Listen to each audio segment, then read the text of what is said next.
action meeting of the Board of Directors of the North Penn School District. Welcome for those of you who are here for the first time and for those who are come regularly. To remind you, during the meeting we will have an audience of citizens, at which time anyone in from the district is welcome to speak to the board on any matter pertaining to the district.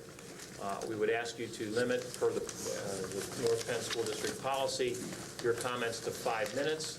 Please state your name and address before you speak. I will recognize you during that period of time. Please come to the podium over there and speak clearly into the microphone. And like I said, limit your comments to 5 minutes. At this point, would you please rise and join me in the Pledge of Allegiance? I pledge allegiance to the flag of the United States of America and to the republic for which it stands, one nation under God, indivisible, with liberty and justice for all.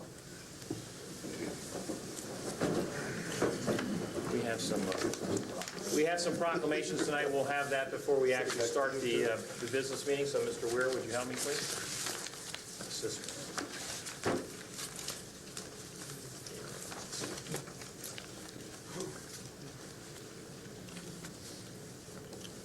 It's always my pleasure to assist the board president with the presentation of proclamations to some of our outstanding students. From month to month, we recognize those scholars, those athletes, those musicians, and any of those who achieve some unique distinction above and beyond the normal routines here in the school district. Tonight, we've invited our high school band director, Ted Heller, and 4 representatives of the North Penn High School Marching Knights to come and represent the entire North Penn High School Marching Knights. I'll invite Mr. Heller to go to the other podium and to invite the young people who came with him.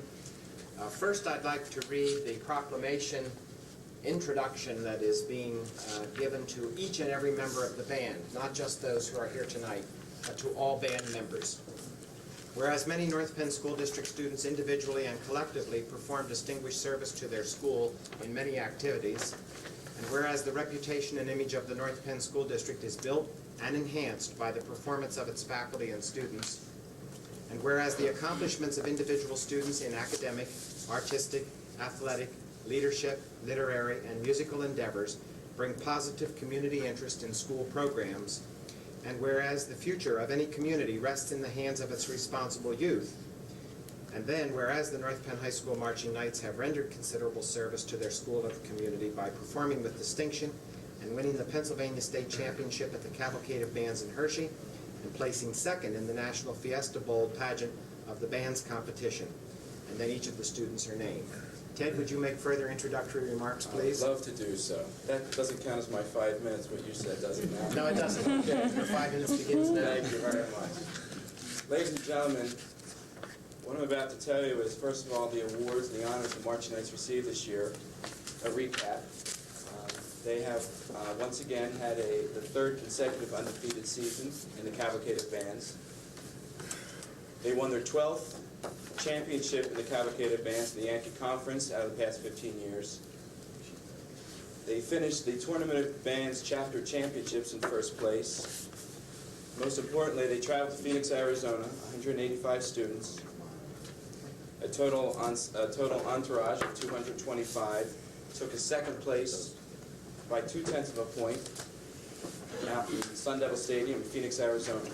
And it was one of the most spectacular performances you would ever want to see. Our marching band performing in Sun Devil Stadium is quite spectacular. Something else I want to bring to your attention was not just what the Marching Knights do on the field. Marching Knights, I want you to know, were recognized many times off the field. And that's something more important that it covers more than just the performance end. Being recognized by hotel security, by cafeteria workers, by airline stewardesses, and everyone you come in contact with and saying you have a super team there. Well, I know that already, but to hear from other people, I think this whole North Penn community would be real proud of this entire Marching Knights group, because they have certainly gone above and beyond the call of duty this year, as always. I wish I could stand up here and say I'm responsible for everything, but that would be a lie. There's several important people that make this thing happen. There's the music aides, Deb Appleton, president. It is Joey Scurzat for his efforts in putting the trip together for me. It is my staff. It is also the unsung heroes, the elementary and middle school music teachers. That without their help, I would not look as good as I do up here right now, because they are fabulous. They're doing a fabulous job down there. And so many times they go unrecognized. I just want to thank them. Finally, I want to thank my wife and my son for their love and their patience in this whole season, because that's most important. And I just want to finally say, if you were out there in Phoenix, wherever we went, people were first class all the time. To my right is the band president, Mr. Chris Thompson. To my left is one of the drum majors, David Sweeney.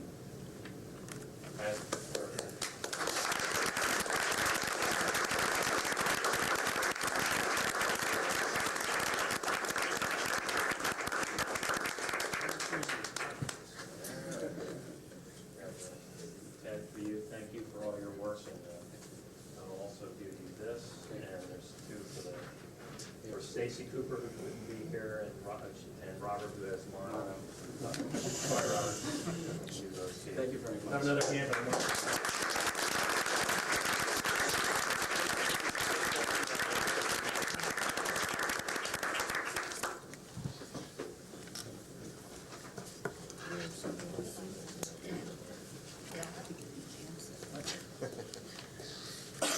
We'll just go right into it.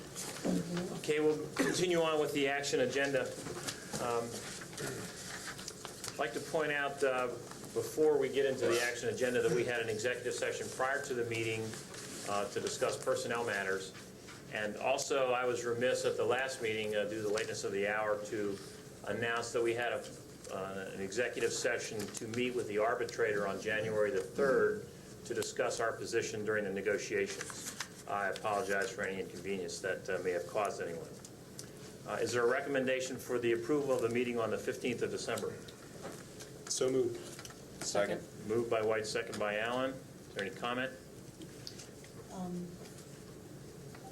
Concerns regarding the amendment Oh, of the minutes regarding the audience of citizens? I'll make also another comment regarding that particular meeting.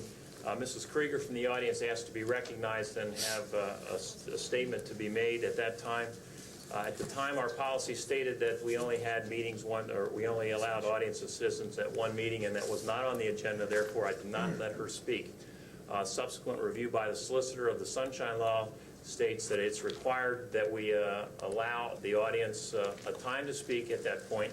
So I've talked to Mrs. Leahy, who is our policy liaison, and we will be revising our policy to be in concert with the Sunshine Laws of Pennsylvania, so that future agendas where we have an action item on the agenda, that we will have a chance for the audience to speak. Now, we will put that into effect in future meetings until the policy is changed, so that we are not in conflict with the Sunshine Law, at which point it takes 2 meetings to revise the policy and have it approved, 2 readings at subsequent meetings. So we will be in the process of doing that with Mrs. Lake. As for whether the meetings need to be approved, that's subject to an amendment by the board. If someone wants to make an amendment to that point and it gets voted on and approved, then it becomes an amendment after the meeting, after the minutes are approved. Can we ask the opinion of our solicitor as to whether comment that was injected in the course of the meeting prior to adjournment should be included in the minutes? Mr. Ponish? Well, people don't have a right. The secretary determines what goes and what does not go in the minutes of the meeting. And not all comments go into the meeting. However, if the board as a majority vote decides that comment, whatever comments were made should go in, then the minutes can be amended to reflect the comment. You merely need to state that an individual wished to speak, if that's what you're referring to, that amendment. They requested an audience. They requested to speak, and the meeting adjourned before they could express themselves, and that's it. It was prior to adjournment. Yeah, That's what I why said. I'm asking you, in And then the lieu meeting- of yeah. the circumstances, It should should be it or amended should then. it not be included? up to the At board. recognition of the audience. Well, it's already been recognized this evening. It's up to the board whether or not they want to include that in the minutes. Shouldn't all comments be included in the minutes? Why do No, we take not all minutes? comments are included in the minutes, no. We don't publish verbatim minutes. No, I know they're not verbatim.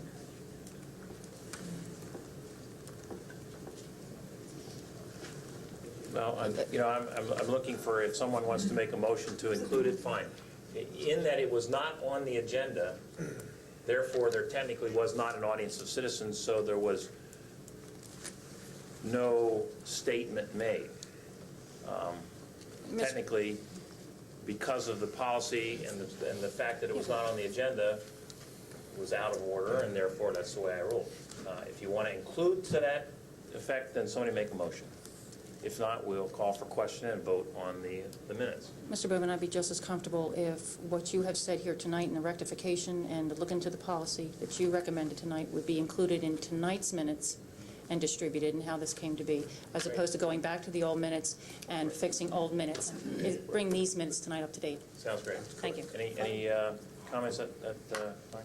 As long as it's sanctioned by our solicitor, that's Great. fine with me. All those in favor? Aye. Opposed? Motion carries. Is there an approval of the minutes of the 10th of January meeting as circulated? Wait, you did this backwards? Okay.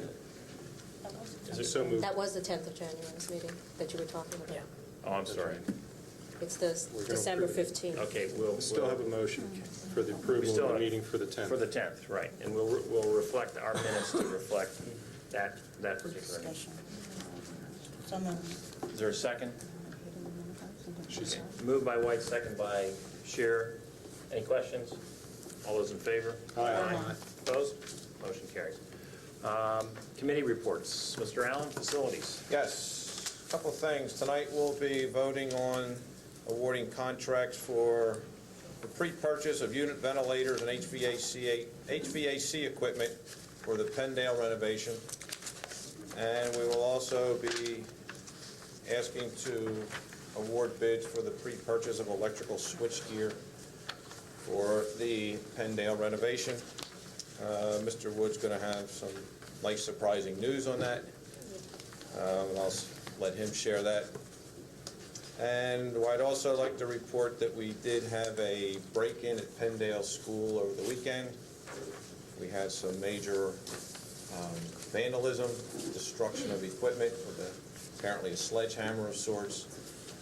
We had a truck stolen. It was taken down to the city somewhere, and we must thank the Lansdale police for their fine action because they found the truck intact. Lost a few pieces of equipment, and I believe Art Wood will be going to court next week, Monday, to testify because they did make an arrest. Oh, great. End of report. Okay, thanks, Bill. Any questions of Mr. Allen? Or, any questions? Great. Community Services and Policy, Carmen. Yes, Mr. Bowman, as you stated, we will be looking at the policy for conducting meetings, and we will try to make that as compliant as possible, or we will make it compliant to the Sunshine Law. Yeah, I understand that we have some policies from other school districts Yes, we do. that, with some ideas of possibly using to change the way we do it. Yes, Great. I've gotten some other copies, so Mr. Weir and I will be reviewing that and come up with a recommendation for the board. Great. Any other questions or comments? Okay, elementary ed, Tom. Elementary ed, today I had the opportunity to meet with Dr. Persing, and we discussed the permanent principal position for Montgomery Elementary School. Dr. Persing informed me that the field has been narrowed to 4 candidates for the permanent position, and I plan to have more to report at the next meeting. Great. That's all. Thanks, Tom. Any questions of Tom? Okay. Special ed and student services, Terry. Okay, who's next? Support services, Donna. Yes, President Bowman, I had a fine opportunity last week to spend a good part of a day with Bill Hartenstein and visited Rider Transportation Services, met with Eric Mandrivo and the staff there, and also had another fine opportunity to meet with our bus drivers and maintenance crew at our own garage. It was a good occasion to meet these folks. I hadn't had that opportunity before after being 3 years at personnel, and I feel that much has been accomplished by Ryder, and good cover-up provided by our own district busing, and that through that crisis, Bill and Dave Whites, who had the committee at that time, did a fine job. And it seems like a certain amount of stabilization has come back to that portion of the district. Also tonight, you'll see, will be brought forward by our superintendent, a recommendation to put the video cameras to bid for our buses. Unless Bill would like to add anything. Bill, did I miss anything? I think that pretty much covers it. End of report, Mr. Bowman. Great, thanks. Any questions of Donna? Okay, Finance, Vicki.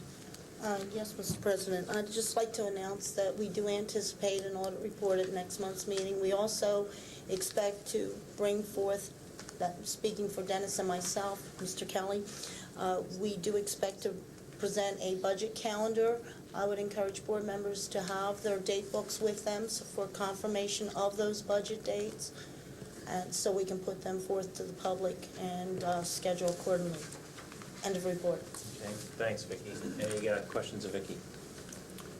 Okay, next on the agenda, personnel. David. Thank you, Mr. Bowman. I have a couple of reports for you tonight.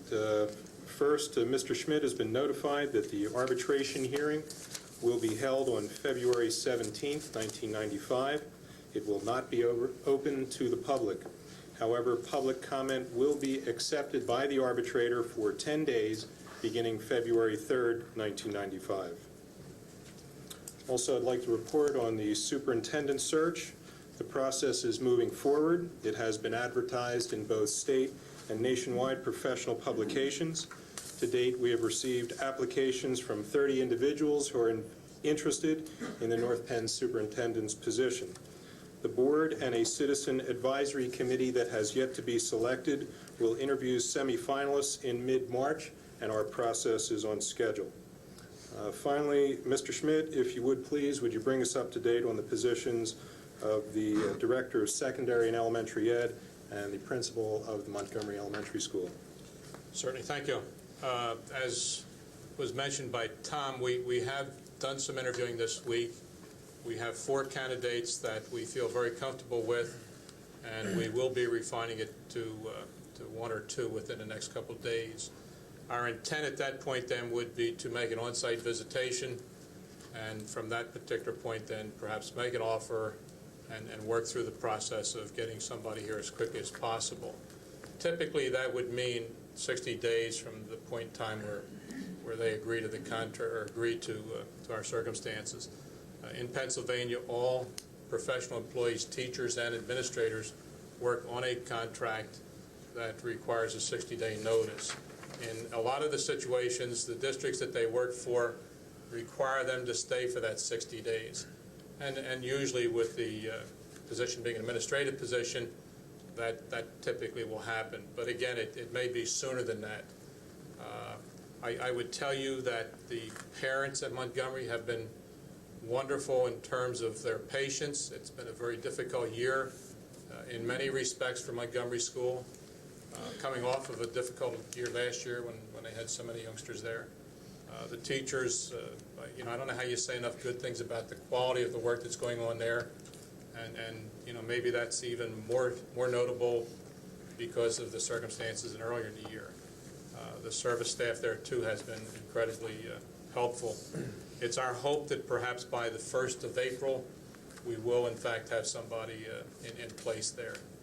I'd also mention to you too that the Director of Secondary Ed, we have resumed that search. We had probably 60, 65 different candidates for that position earlier, and have been back in touch with about 19 or 20 that Dr. Olko and I had screened, and are in the process now of identifying how many of those people actually want to, again, participate to the point of being involved in an interview. So that our target date for that would hopefully be somewhere around the end of the school year, June 1st, maybe July 1st at the very latest. Okay. Thank you, Fred. Any questions of David or Fred? Never mind. Oh, you have some more? I misspoke when I asked Mr. Schmidt to comment on the open positions. We do not have an open position for Director of Elementary Ed, as we all know. I'm sorry about that. Can I have a question? Sure. No. Mr. Schmidt, You spoke about the 60 to 65 that were narrowed down to the 19 to 20. How dated are they? In other words, what was the deadline for those applications? Vicki, I don't really know at this point. It was, With advertisements? we had done, as you well remember, we had done a search earlier this summer where we had advertised, interviewed, and determined that we didn't have a candidate that we wanted to bring forward to the board. We then went back and did a more national search, and I'd say that was in September and October. And as those applications were coming in, I would assume that, if I could remember, that the cutoff date was probably somewhere in the end of October. End of October. I just wondered approximately how far back. Yeah, and I'm guessing at that at this point. But those 60 to 65 were received approximately Most of those during that people are time. calling back saying they're still interested. Thank you very much. Also pertaining to the superintendent's position, as announced, there will be a committee from the citizens to interview potential candidates when we get down to that point in time. So we'll solicit resumes or letters from people that wish to be on that committee. Please send them to Mr. Ken Weir and care of the school district, and we'll put your name in for consideration. The board will pick then who they would like to have on that citizens committee, and you'll be notified at that time. Anything else for personnel? That's the end of my report. Anyone? Any questions of David? Okay. Next is legislative. Carmen. Thank you, Vic. Governor Ridge has set up a special session of the legislature to deal with crime and violence, and among some of the things that are going to be considered are violence in the school, specifically weapons being brought into the school district and into a school themselves, and the penalties for that. And there are several bills that are going to be introduced, and once they do get introduced, I'll be bringing them forward to the school board. That's it. Okay, thanks, Carmen. Any questions of legislative? Carmen. The MCIU, no report tonight. I think everyone has received minutes from the last IU meeting that we had in your packets. North Monco, Ralph's not here. Donna, is there any report? No report at this time. Bill? No. Merck Science Partnership? No report. David? Great. Any other committee assignments that we need to report on tonight? Yes, President Bowman. Municipal Relations. Municipal Relations had a meeting this past month, and we met with designated elected officials from Temenson Township, namely Michael Becker, David Honorato Esquire, and Manager Granger. They met with Doctors Persing and Fike, Art Wood, myself, Tom, and Vicki, to discuss the potential plans and ideas and ramifications of adding on to the current North Penn High School as a thought to accommodate growth. We were brought up to speed with them in a very honest and very blunt fashion as to how they interpret their building codes and what their expectations would be in light of those building codes. And unless Art would like to add anything to that discussion, it was a good one. We have a clear understanding as to what Temenson would expect, and when this board gets to meet to discuss those plans later, some of that can be laid out at that time by Art Wood and the appropriate officials.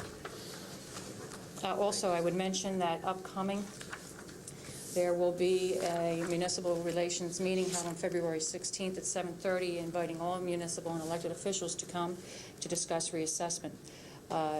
Our Solicitor Potash will be with us that night to aid the presentation on the assessment appeal procedures, and a very distinguished attorney, Gil High, an expert in this area, will also come and talk about the complexities of reassessment and the legal ramifications of those, how they affect us, and how they should not. Do we have a time for that meeting? Yes, we do. 7:30, February 16th for this board. The entire board is invited. It's not just a municipal relations meeting.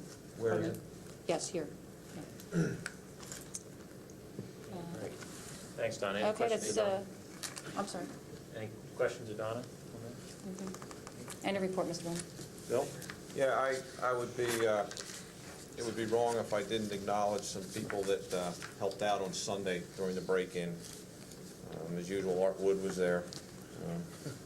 Sunday afternoon, I got the call. He had his people in, cleaning up the building, fixing windows, straightening it up, so the kids could go to school Monday morning, and I just think we ought to acknowledge them and thank them. That's great. Yeah, they did some wrecking crew damage, as I understand. Okay, no other assignments? Any other committee reports? Great. We've reached the point in time for audience of citizens, at which time people that are wishing to speak to the board may step to the podium as I do. Mrs. Krieger, you'd like to come forward since I didn't let you speak last time? You can speak this time.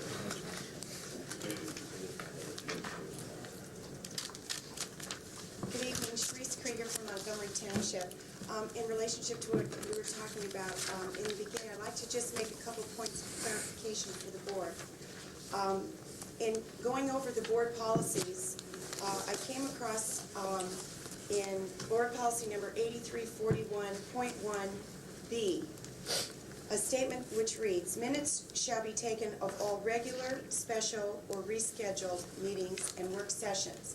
However, in looking over the Sunshine Act, in section 276, entitled Minutes of Meetings, Public Records, and Recordings of Meetings, it states, "Written minutes shall be kept of all open meetings of agencies.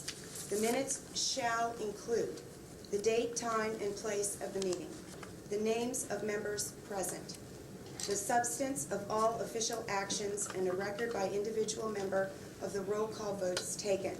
And number 4, the names of all citizens who appeared officially and the subject of their testimony." Now, even though I wasn't recognized to speak, I did raise an objection at last Tuesday night's meeting. And under the same law, under section 280.1, public participation, item number C, entitled Objection, it states, "Any person has the right to raise an objection at any time to a perceived violation of this act at any meeting of a board or council of a political subdivision or an authority created by political subdivision." I think that even though it's being included in tonight's meetings, and that is fine, when I did raise my hand last week and raise the objections, Mr. Bowman, technically I was not out of order. And I do respectfully accept your apology tonight for last week. I would also like to suggest that when these policies are being reviewed, that they do meet the intent of the law which governs public open meetings. A lot of the board policies are very dated, written and first adopted as late as 1969, and many of these policies, as the audience of citizen policy and the one I'm just reading, were last amended in 1987. And I really believe in the best interest of the community and the board that you do a full revision of your policies in regards to public participation so that in the future there's no misunderstandings or people walking out of the meeting feel like they've been wronged. Thank you. Okay, thank you. Anyone else? Okay, Bill.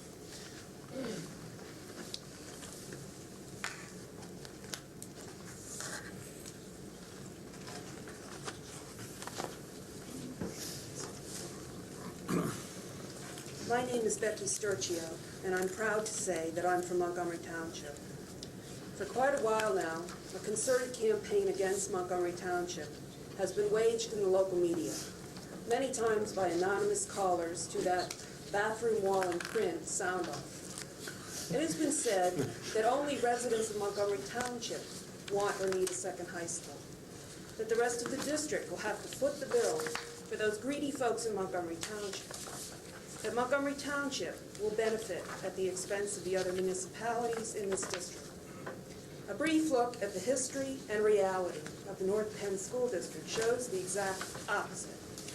For purposes of comparing major geographic areas of the district, I have grouped them into 5 main areas: Hatfield Borough and Township, Lansdale Borough, Towamencin Township, North Wales Borough and Upper Gwinnett Township, and Montgomery Township.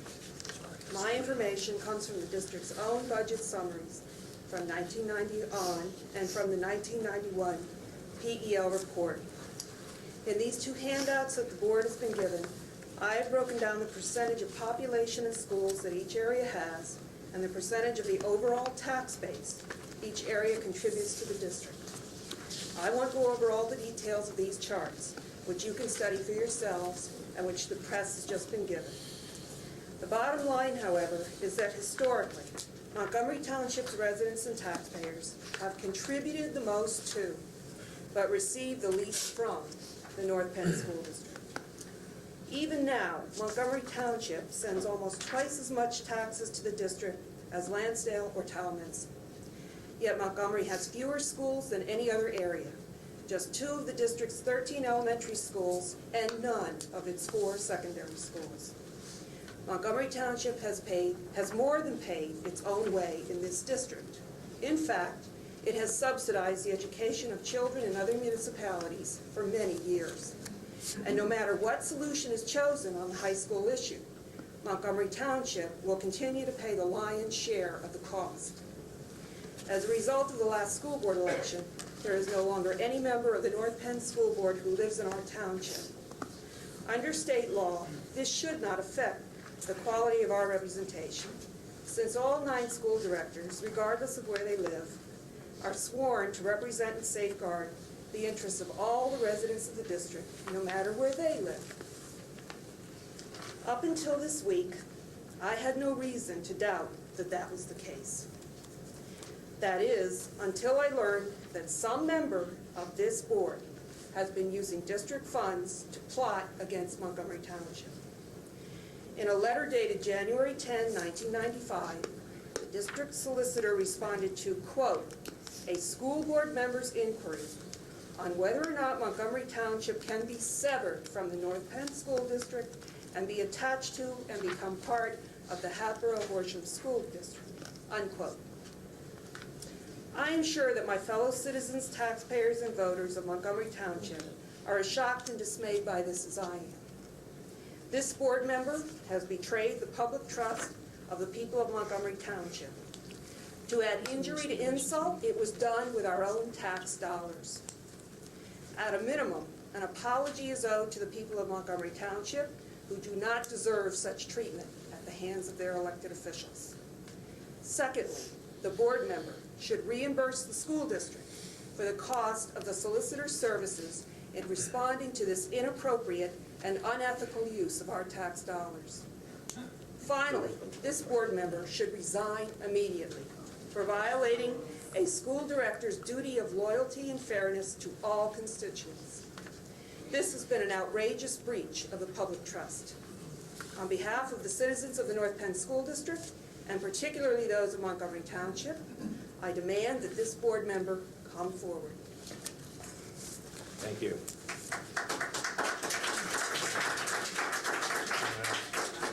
Sure. I said I would be back, Mr. Potash. Sir, would you state your name and your My address? name is Vince DeFelice. I'm from Montgomery Township also. That's not why I'm here. I'm here for all the citizens of this community, North Penn School District. I'm 69 years old and I have no axe to grind, but I pay taxes and I'm also a retired school teacher. You said to me, do your homework, that I didn't do my homework and I didn't have the right information.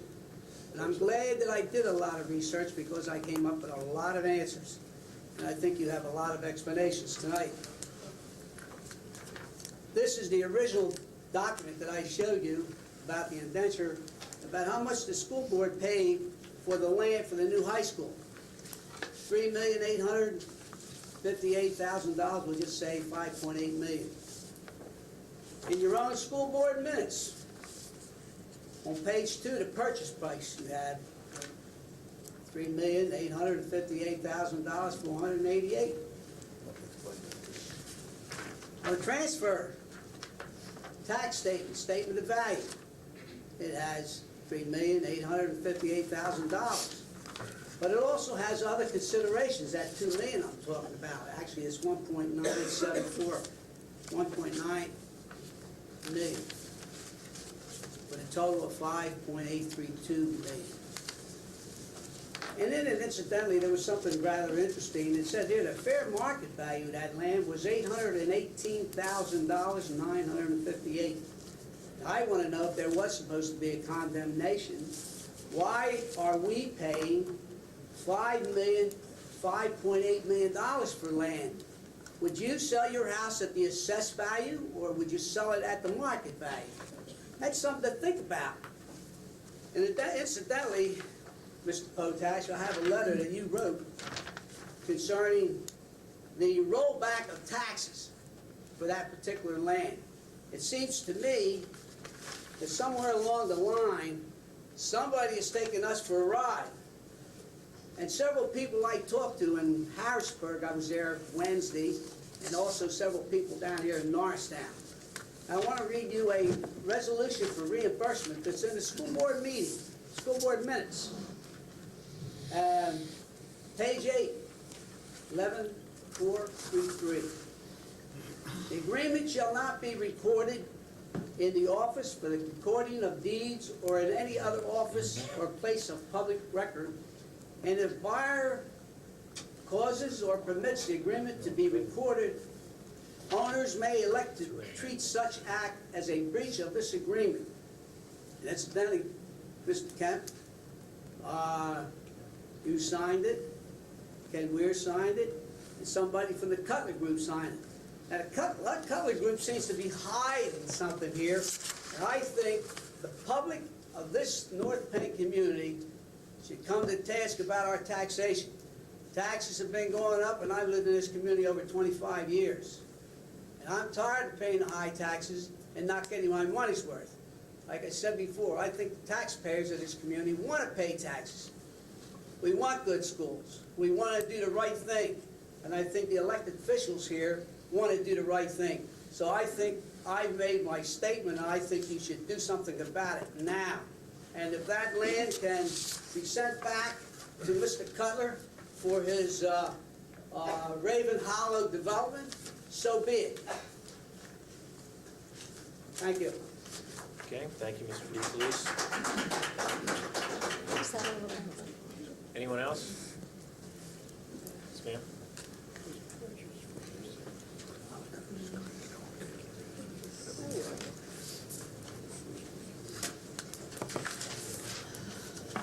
My name is Mary Martha Whitworth, and I live in Townsend.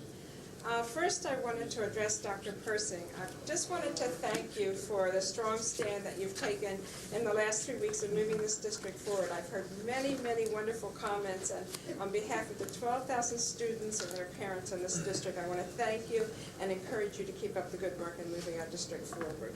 That's my first comment. The second one has to do with the new high school. I cannot believe that the new high school vote is not on the agenda for tonight. We know that this high school has to be approved, or a decision has to be made on the new high school by March in order to have this high school ready after we need it, not even when we need it. And yet I don't even see it on the agenda, and I can't understand why. We have studied it, we've restudied it, we've gotten figures, we've gotten more figures, we've done budgets, we've gotten 2 PEL studies. What are we waiting for now? Why is it not on the agenda for tonight to take a final vote on the second high school? I would like an answer. At the last meeting, we decided to pursue, when we voted for Plan Con A, we submitted that A and B to the state. We decided at that point in time that we would make a decision one way or another by March, which is the next gate that we have to go through in the submission of the Plan Cons. At that time, we'll have both the information on what it costs and the ramifications of expanding the current high school, as well as comparing that with what we have projected for the new high school. I think we have it scheduled for currently no later than March to make that decision. But I understood that the decision needs to be made by the 1st of March on whether you're ready to move forward. That's number one. And secondly, haven't we already gotten all those figures before? Aren't we rehashing it over and over and over? No, based on the design. In fact, the board will be touring the high school in a week or so to view what the possible changes would have to be made so that it can help us make a better informed decision on whether it should be expansion or whether it should be to build new. Can that not be finished so that it could be on the February agenda to make the vote? A lot depends on whether we've authorized the architect to make up some preliminary drawings, and based on those drawings to get some fairly valid cost estimates as good as and refined as possible by that point. I think we have planned to either discuss it at the February meeting or the first meeting in March, when all the data is together, and then we would vote on it the end of March meeting. So you're saying that the latest this board will take a final vote at the second high school is the March meeting? Well, I'm saying that the next vote concerning the high school is in the March meeting. I would expect that once we get on that path, that it would be, we would head one way and not two at that point. Thank you. Anyone else? Sir?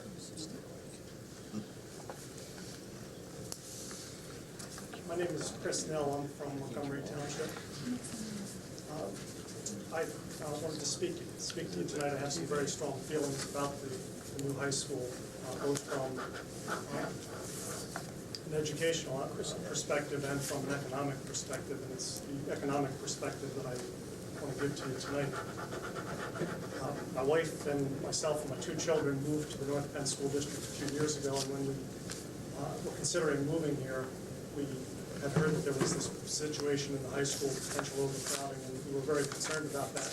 We spoke with real estate agents at the time and with other members of the community, and they felt that there was going to be a new high school built.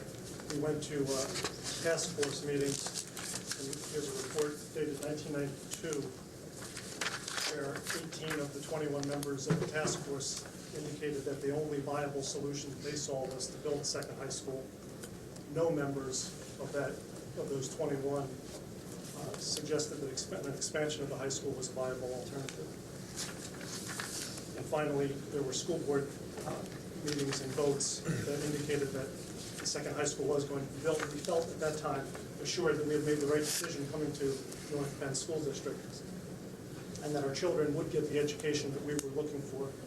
Since that time, just recently, I've heard, there's been some people in my community, in my neighborhood, who indicated that there's a possibility it's not going to be built. And I want to tell you, I think that,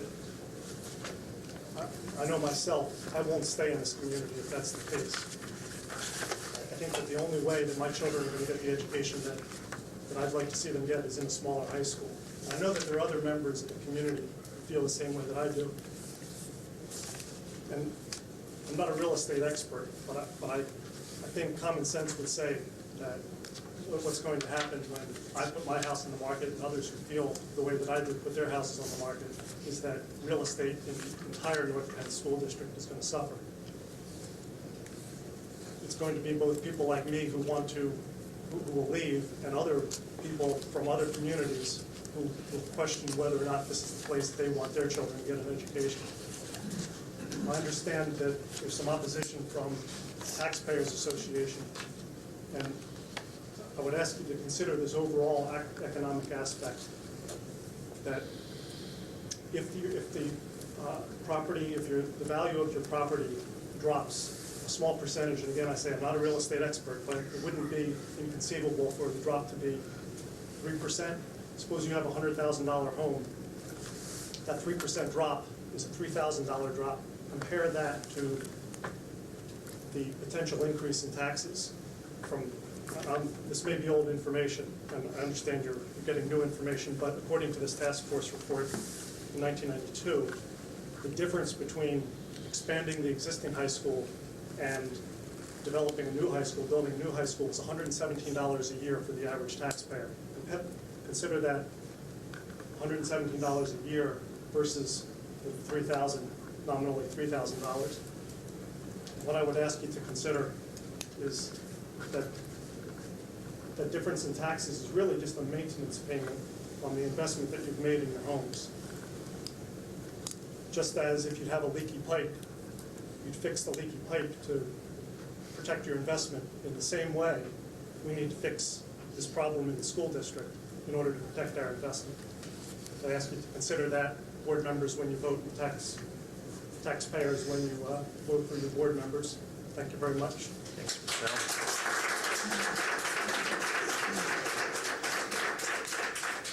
In the middle there, I see a hand.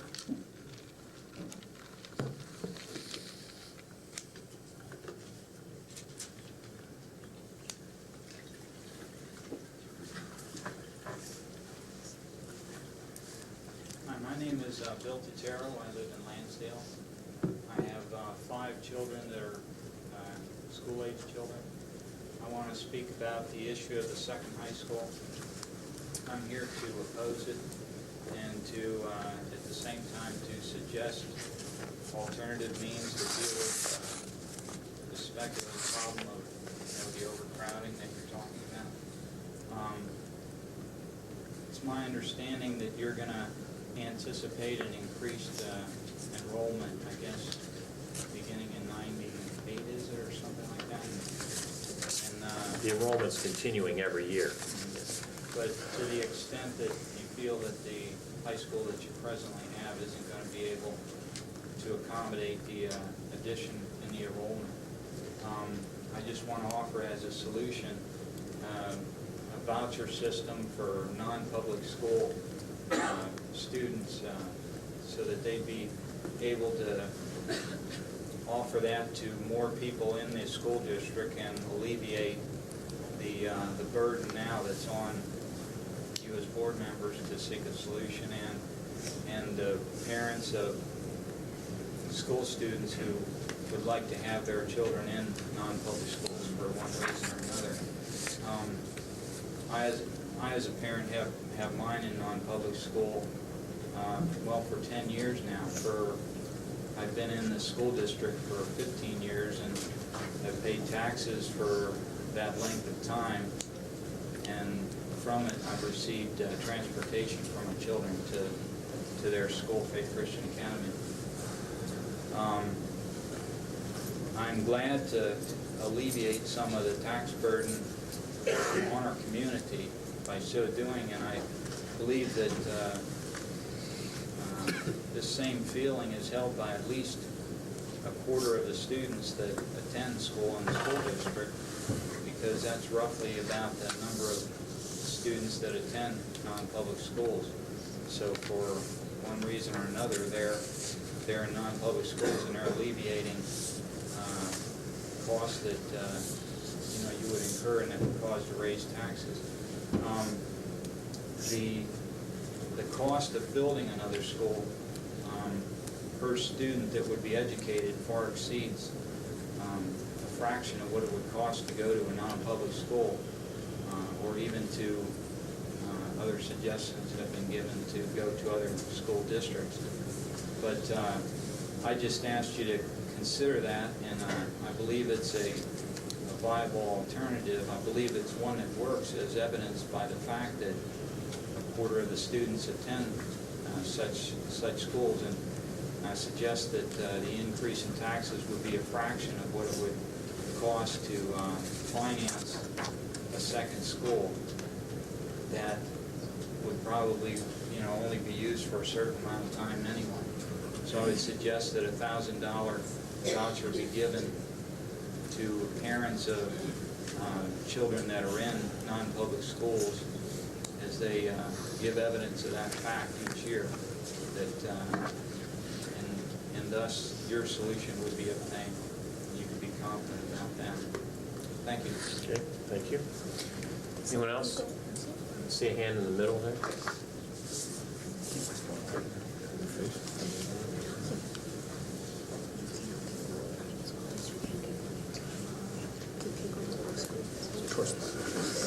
Karen Clark, Montgomery Township. I would agree that children might get a better education in a smaller high school if it could be guaranteed that the curriculum in 2 schools could stay the same. Even Dr. Elko at the December meeting asserted that no one could guarantee what a curriculum would look like 4 or 5 years down the road. It is my opinion, and only my opinion, that even if the curriculum in each high school was the same, it could in no way resemble the current curriculum available in our present high school. Dr. Persing, I would ask maybe if you could clarify, is it possible to provide the same curriculum available today at both high schools when one would significantly be smaller than the other? If you want to.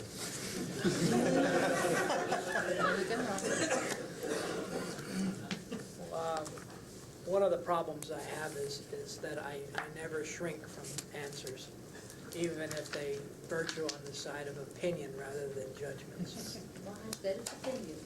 In my opinion, it is always more advantageous to think in terms of being equal in size to offer identical curriculums. When in fact one goes beyond the size of what we now have considered to be approximately 1,200. The 1,200 would not be an identical curriculum, but I do not believe in a school the size of 1,200 in grades 10, 11, and 12, that the curriculum itself would be diminished to any significant detail. Sir? Yeah, right. Yeah. Got it.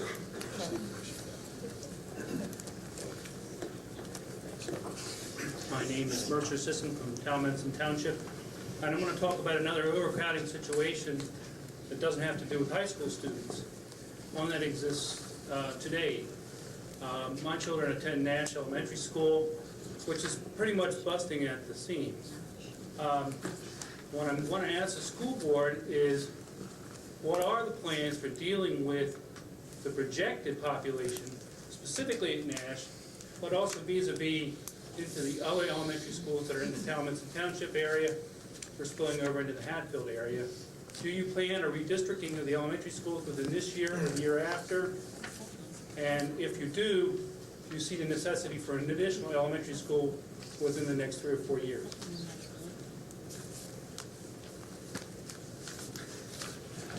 A lot to answer there. I'm not sure that we have it. We are continually looking at the elementary school population and the growth there. And if there's a need to redistrict it, that at some point we will. Yes, ma'am, in the back there. It's okay, she had her hand. You're next. Okay. Two hands from the same place. My name is Nancy DeLucia. I'm a resident of Montgomery Township. I'm speaking tonight in support of the second high school. I know that committing to spend more than $40 million is an important and difficult decision, but it's the right decision for our children and our school district. I must admit some concern and consternation that the board is revisiting this decision.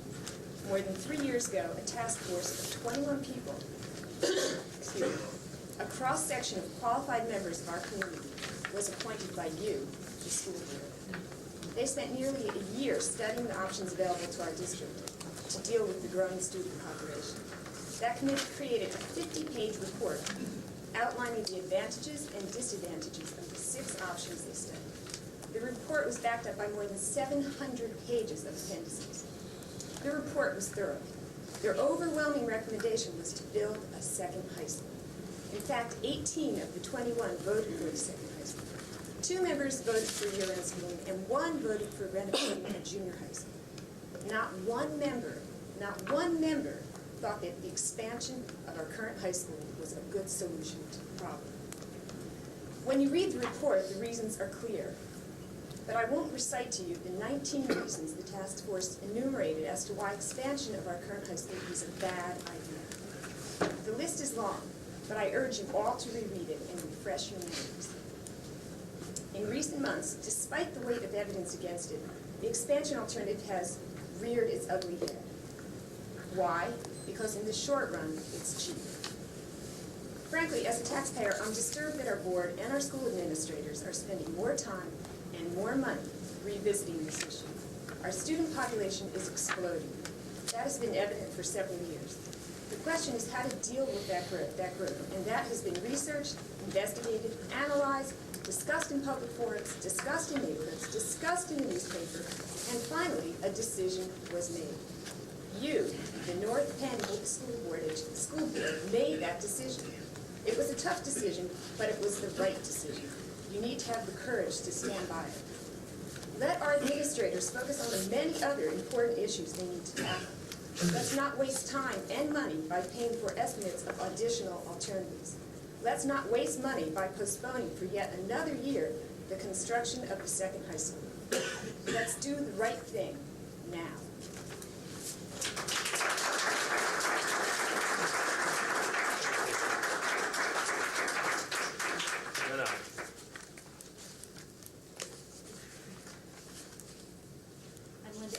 Upper Gwinnett Township. I'd like to read to you a letter that I wrote on January the 12th. Last week, I read with dismay and alarm the Philadelphia Inquirer article entitled North Penn School Board Feud Spills Over. As with many articles, I at first approached it with a bit of skepticism. But as I read further along, I realized what this was actually telling. A story of a district once mighty and at the head of its league, now in the throes of bitter battles. As I attend many board meetings, I too have become alarmed and disillusioned. This district and this board not only have one but four major issues at hand. The teacher contract to settle, 5 top administrative positions to fill, a second high school issue to resolve, and an election just around the corner. Mistrust and antagonism is everywhere. I am convinced more than ever that some individuals, once elected to promote and improve our district, are now rapidly destroying it. These same individuals are more interested in providing a cheap education at the cost of a quality education. Our area will no longer be an attractive one for businesses, home buyers, teachers, and administrators. What is about to crumble, in fact, is the quality of the education of our children, and that as a parent gravely concerns me. I plead with parents throughout the district to become aware and become involved. I am certain that this is where the greatest mobilization needs to occur. Despite some who want to undermine those that courageously speak their opinions, we as parents must continue to come out and show our concerns and express our ideas. The future of our children's education is, I believe, in great jeopardy if we don't. Finally, I ask this board to search their souls and come to terms with their jobs. As I see it, you were elected to promote and enhance our school district. You are supposed to be open-minded, to set policy, and to monitor what these policies produce. Constant interrogations, accusations, and negative anti-education attacks are not getting us anywhere but a bad reputation and an even worse atmosphere in this community. Please come together to propel us in the positive path we must find again. Thank you.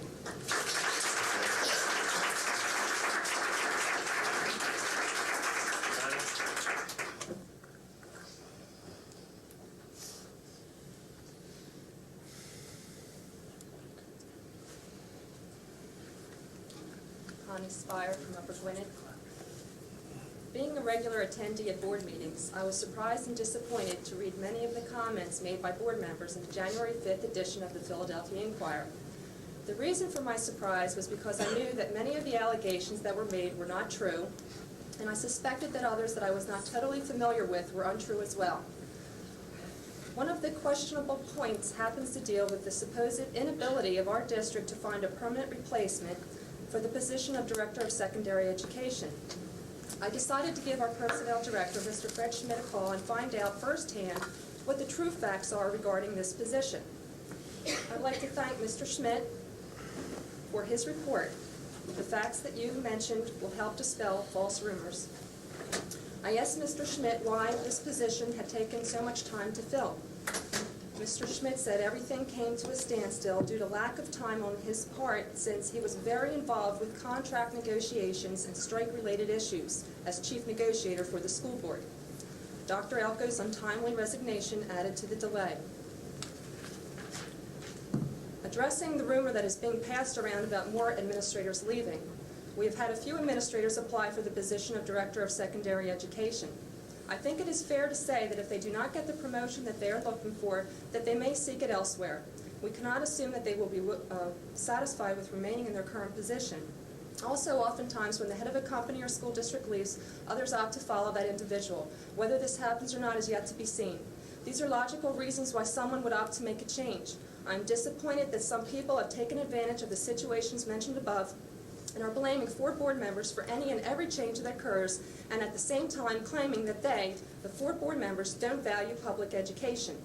I have attended most of the board meetings over the last 2 years and have witnessed concerns raised by these 4 board members at various times.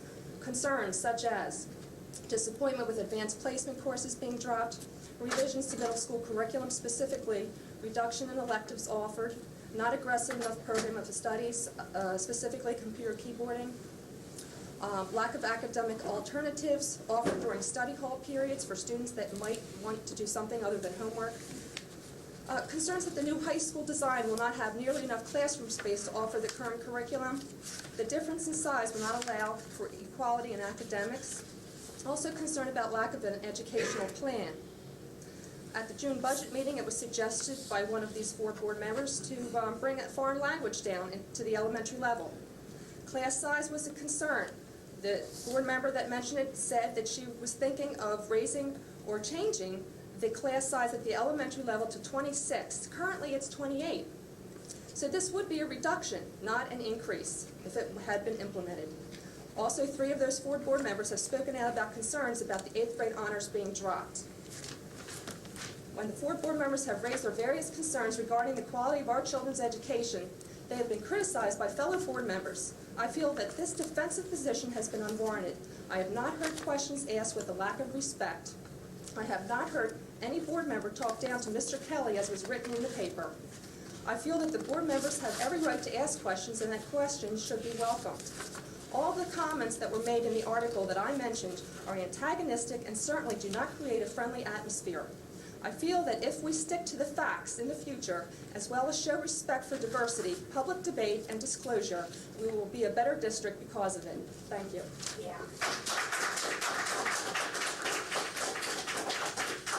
See a hand back there, June?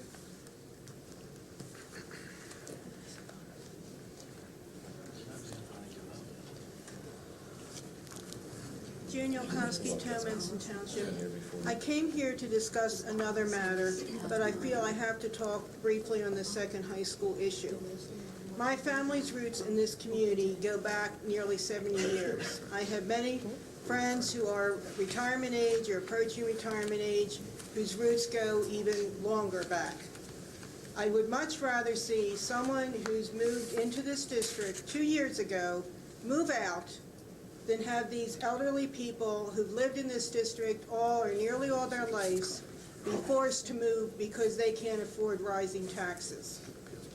If people are concerned about real estate values, they should also consider that it's not only the young people who might move out because of the school situation, it's the elderly people who, if we move willy-nilly into a second high school that we may very well not need, the elderly may instead be forced to move out, and just as many or perhaps many more homes will go on the market. And there are people also who look at the amount of real estate taxes when they move into a district. I know I did, and the fact that our taxes were then lower than surrounding districts was one reason I chose to stay in this district when I moved out of my parents' home. I think we are being bombarded at this point with a lot of people from Montgomery Township who, for some reason, want a second high school. I live in Towmenson, where the existing high school is, and believe me, with all the police problems and other expenses that this cost us in Towmenson, I would gladly give that high school to Montgomery Township.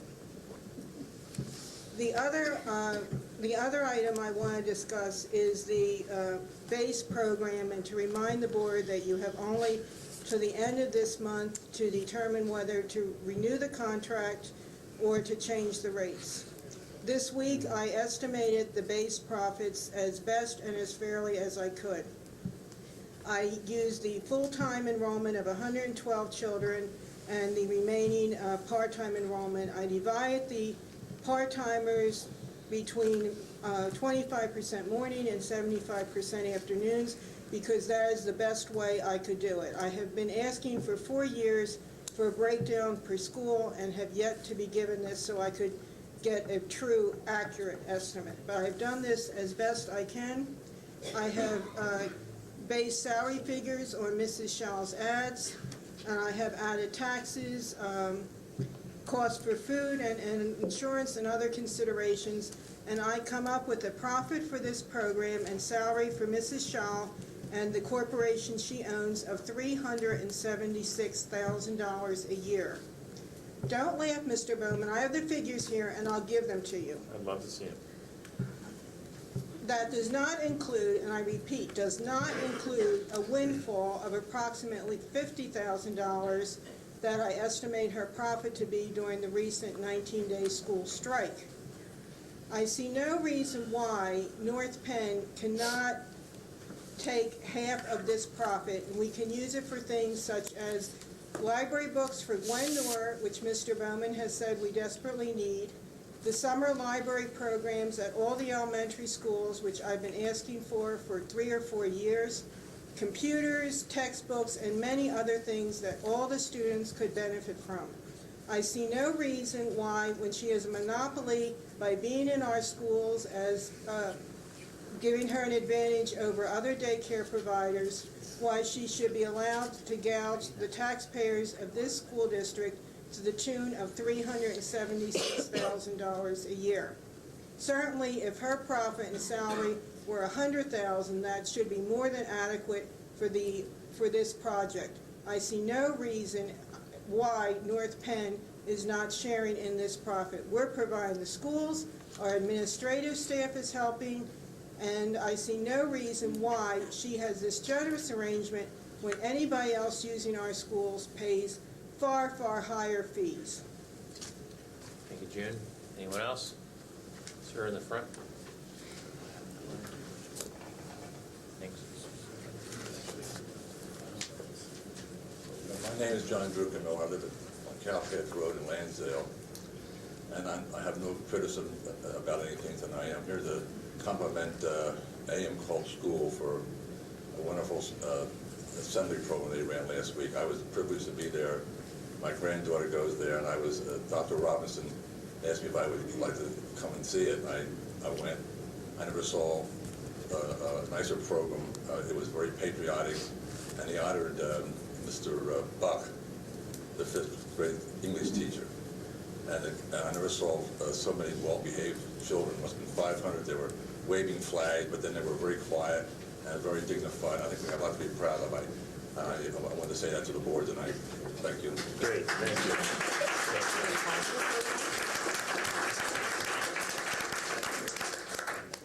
Thank you. Anyone else?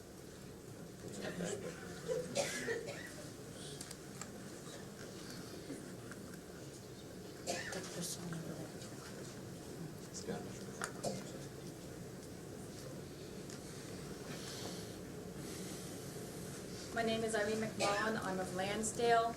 I grew up in the North Penn School District, and I was in one of the classes that was one of the big surges that went through, numbering between 800 and 900. Wasn't a big deal. It really was not. And I don't understand why, with inadequate numbers, that we're giving a big argument to taking a second look at renovating the high school.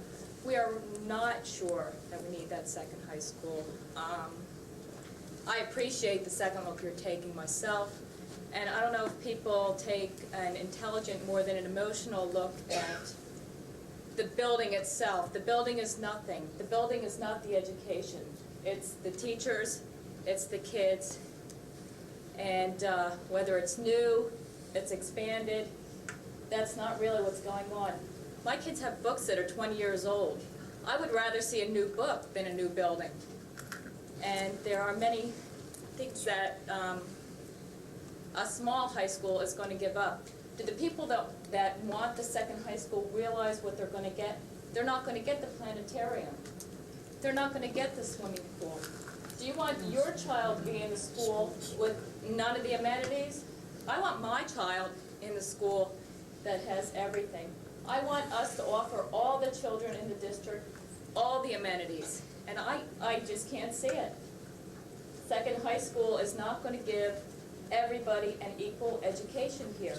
You're going to divide the public. You can't. You just can't do it. And that's all I wanted to say, not as a taxpayer and a parent. And I don't see any way to please everybody, but you're imaginative. You're doing a good job. Keep up the good work. Thank you, Eileen. Other hands? Sir?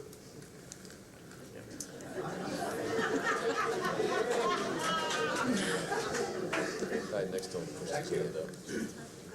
I'd like to address two issues. Sir, your name? My name is Charles David Bailey.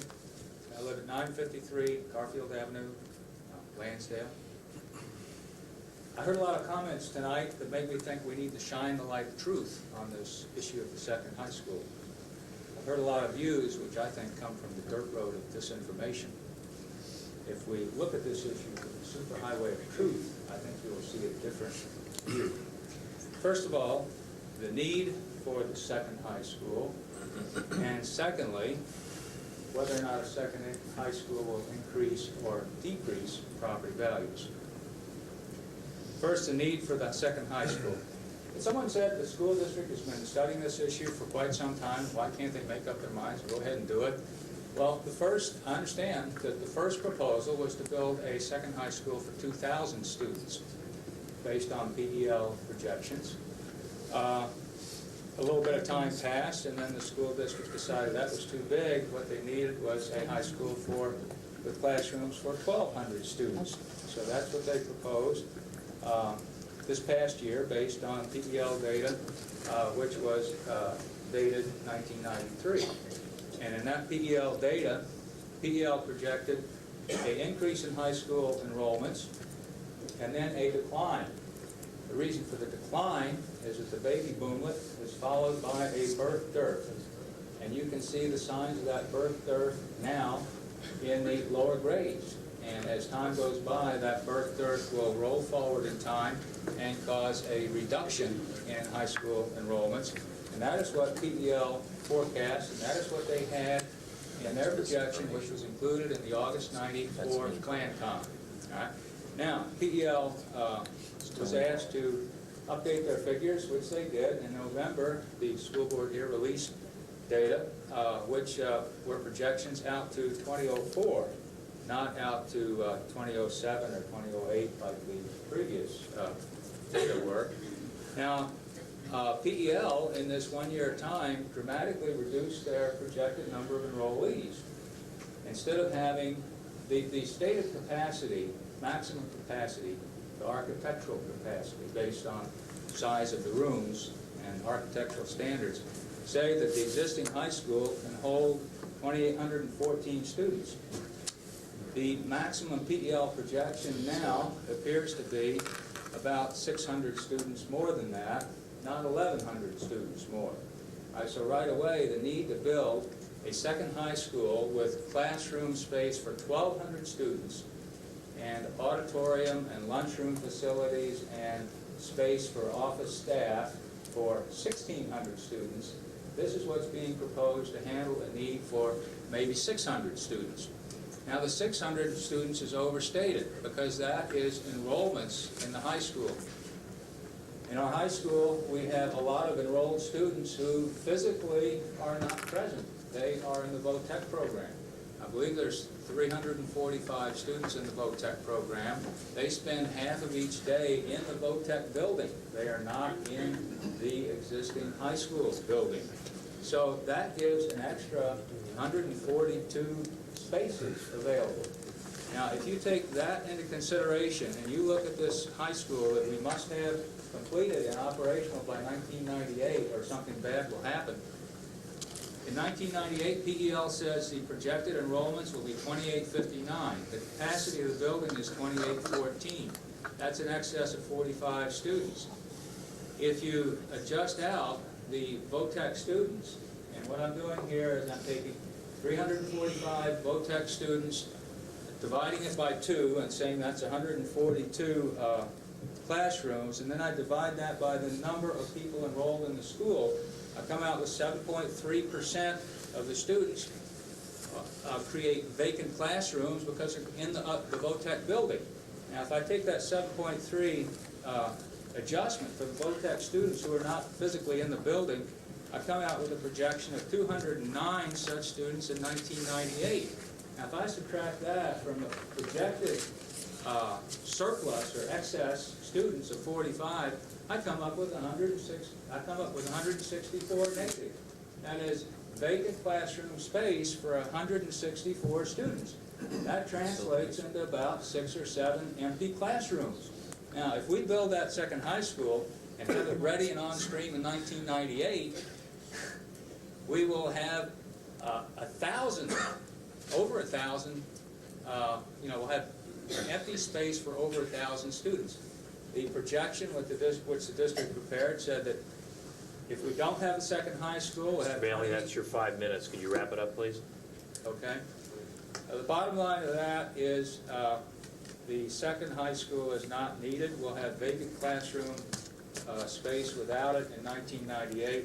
The maximum excess number of students in 2004 would be 331 students, which is far below the design capacity of the building, which is 1,200. Now, relating to property values. That's your 5. Okay. Thank you. Thank you. Yes, sir.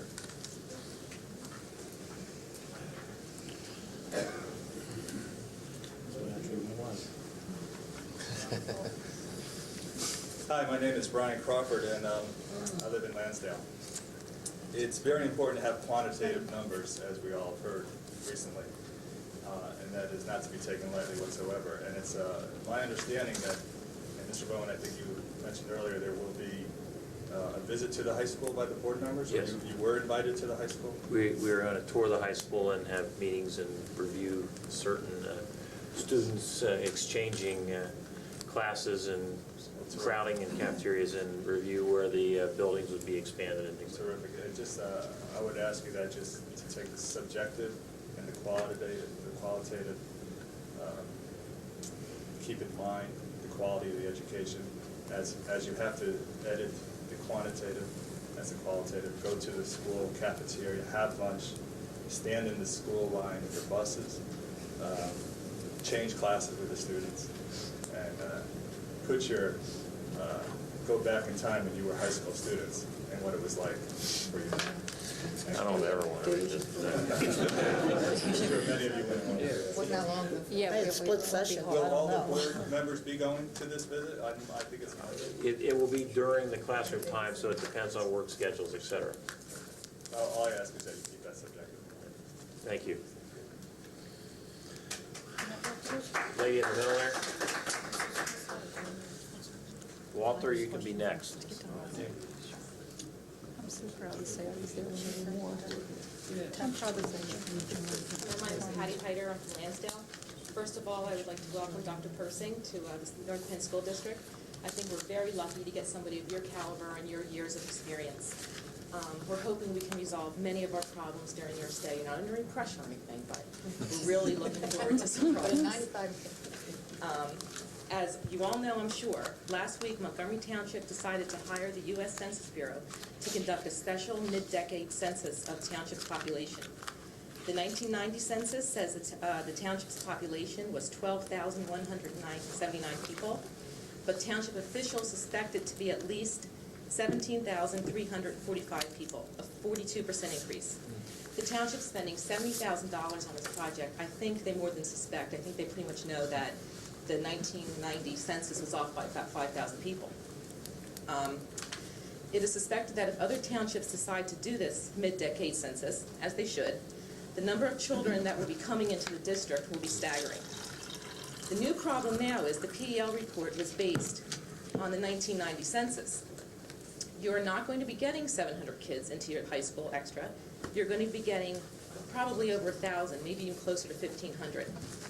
I think this blows your theory of building an addition onto the present high school right out of the water. Right now, we are uncomfortably close to a capacity of 2,700 students. The addition you would build would have to house closer to 1,000 to 1,500 students, and that would be almost ridiculous. We need to build a complete high school to be able to offer any kind of quality education. Ed Koch, who did the PEL study, told us that the 3,400 projected high school population was just a floor number. It was not the ceiling number, it was not the middle number, it was the floor number. And it's very irresponsible to build a structure based on the floor numbers. If North Penn High School was a small high school, if it was a medium-sized high school, even a large high school, I would agree with the board members who want to build an addition 100%. But North Penn is considered an extremely large regional high school. We are the largest high school in Montgomery County. There are only 4 high schools in the entire Delaware Valley area that are as large as we are, over 2,000 students. Wissahickon High School has 1,100 students. Methacton almost the same. They can double their size with no problem. We can't. The risk factors are too great to put this many students into one campus, almost 4,000. We need to start listening to the experts. We need to look at real numbers. We need to stop stalling progress of the new structure. every year you stall the progress of a new structure, you put more and more of our children at risk. I appeal to the members of the school board who want to build an addition to reconsider their position. The numbers prove we need a new high school, and we need it now. By doing so, you will gain the respect and the support of a large portion of this community who are dedicated to keeping North Penn an excellent school district. Let's build the right building. Thank you.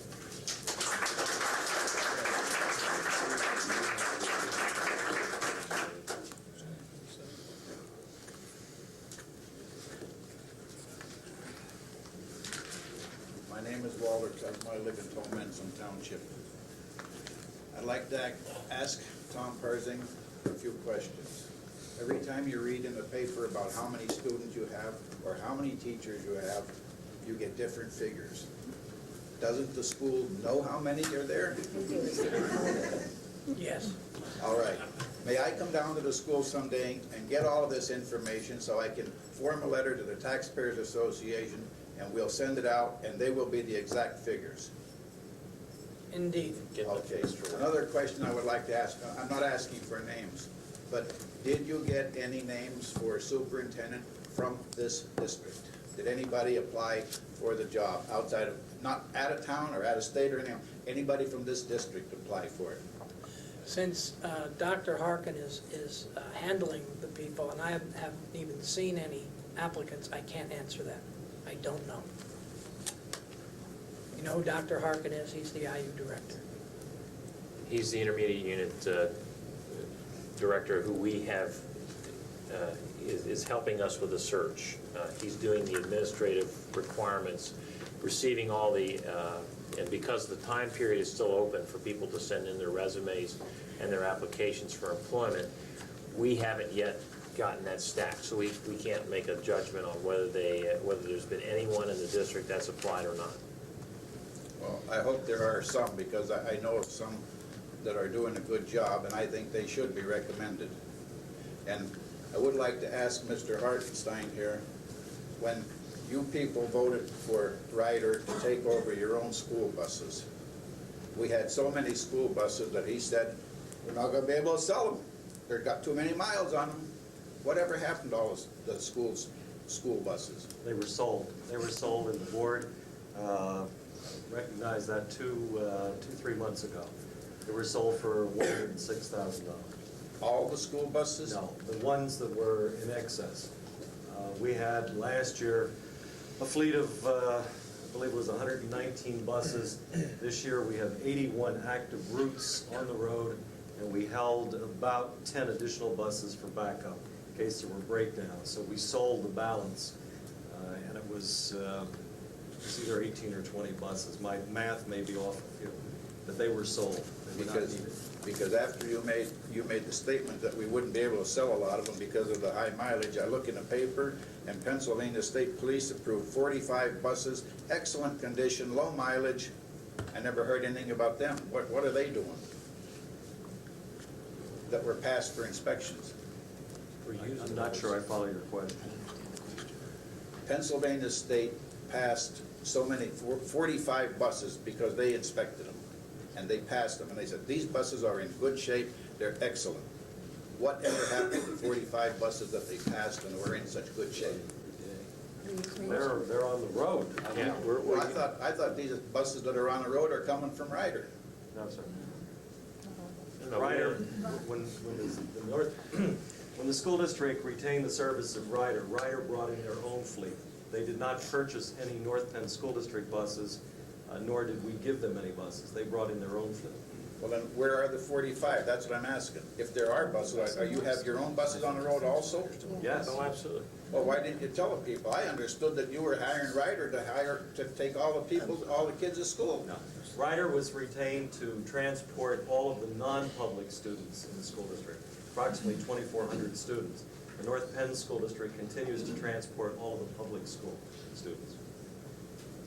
Okay, another thing, and this is about that article that was in the paper. Of course, it was in sound off, so you can laugh if you want to. But it was about the Leeds Northrop building being empty and possibly being made into a school building if it had to be. There was a good article, because it said it was close to the original high school. They could use all the same facilities. Now, if you have to end up building a new high school, why can't you buy that building and renovate it and make a magnet school out of it with 500, 600, maybe 700 students for the sciences and math and so forth? I know it's not going to be in Montgomery Township, but that's no excuse. If the building is in excellent shape and it can be used and it can be a good magnet school, you'll have plenty of space for everybody. Thank you, Walter. Dick, Anyone else? can I just save Mr. Kuzma a little bit of time? 815 teachers. If you ever see that, any other number besides that, call them up and correct them. Okay, 815 teachers. We have 12,060 students, I think, something like that at the... 12,068 was 10th day enrollment, 90-day enrollment will be out in a couple of weeks. But that includes all enrolled. 12068. I didn't say that to get you involved in another dialogue. I just wanted to make sure you understood we had 815. A ratio of 14.5 students per teacher. Whatever, Walter. Thank you. Warren's turn. Warren McNeil, North Wilkesboro. The first item on the superintendent's report tonight is the approval of cameras and decoys on the buses.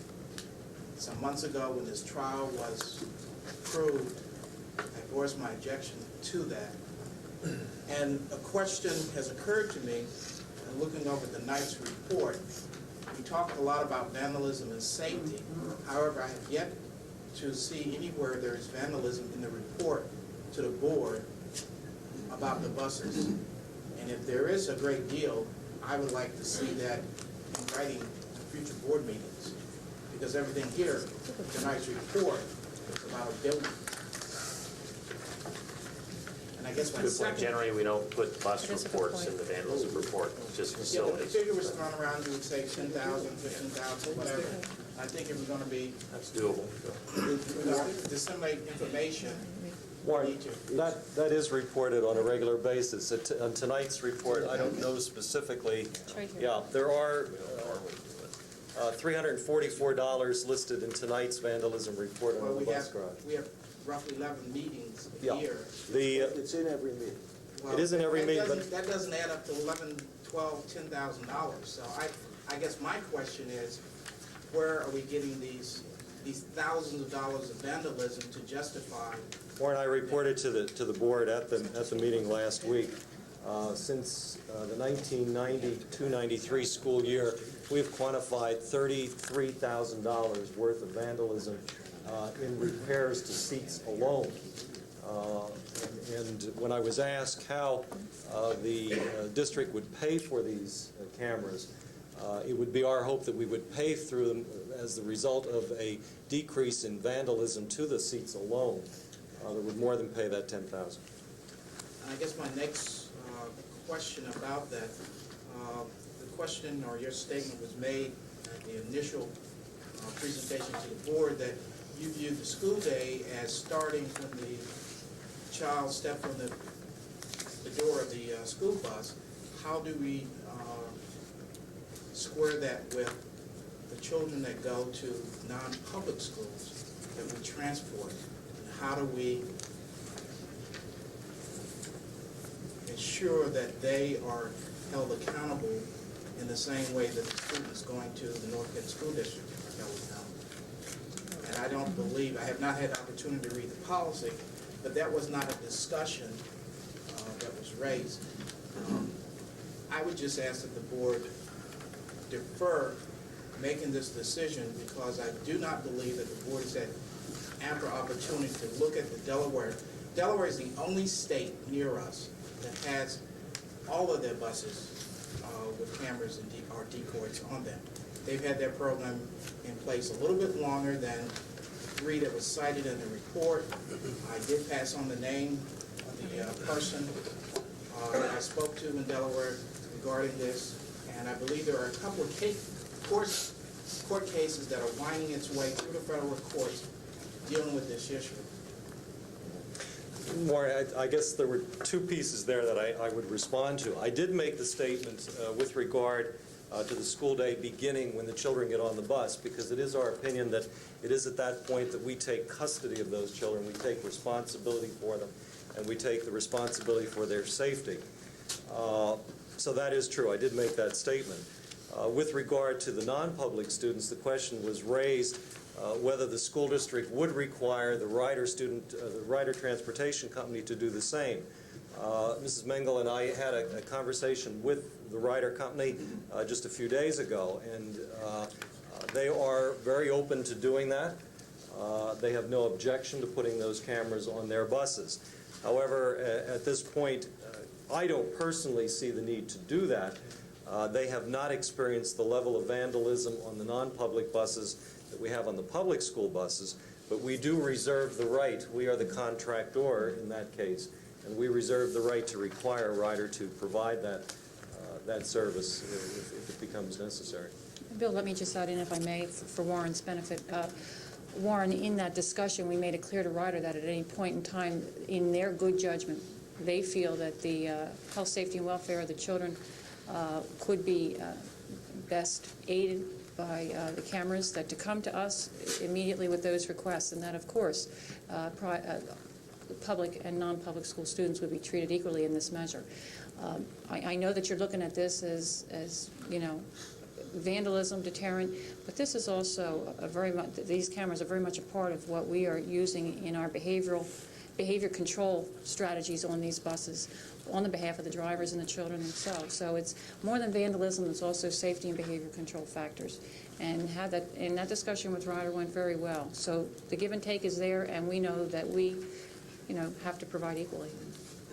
Well, I just hope this cameras on the buses does not lead to cameras in the hallway, to the classrooms, because if we're trying to have behavior modification, that is the school's responsibility, but the ultimate responsibility is the child's parents to be on top of monitoring the behavior of his or her daughter. So I would hope that we would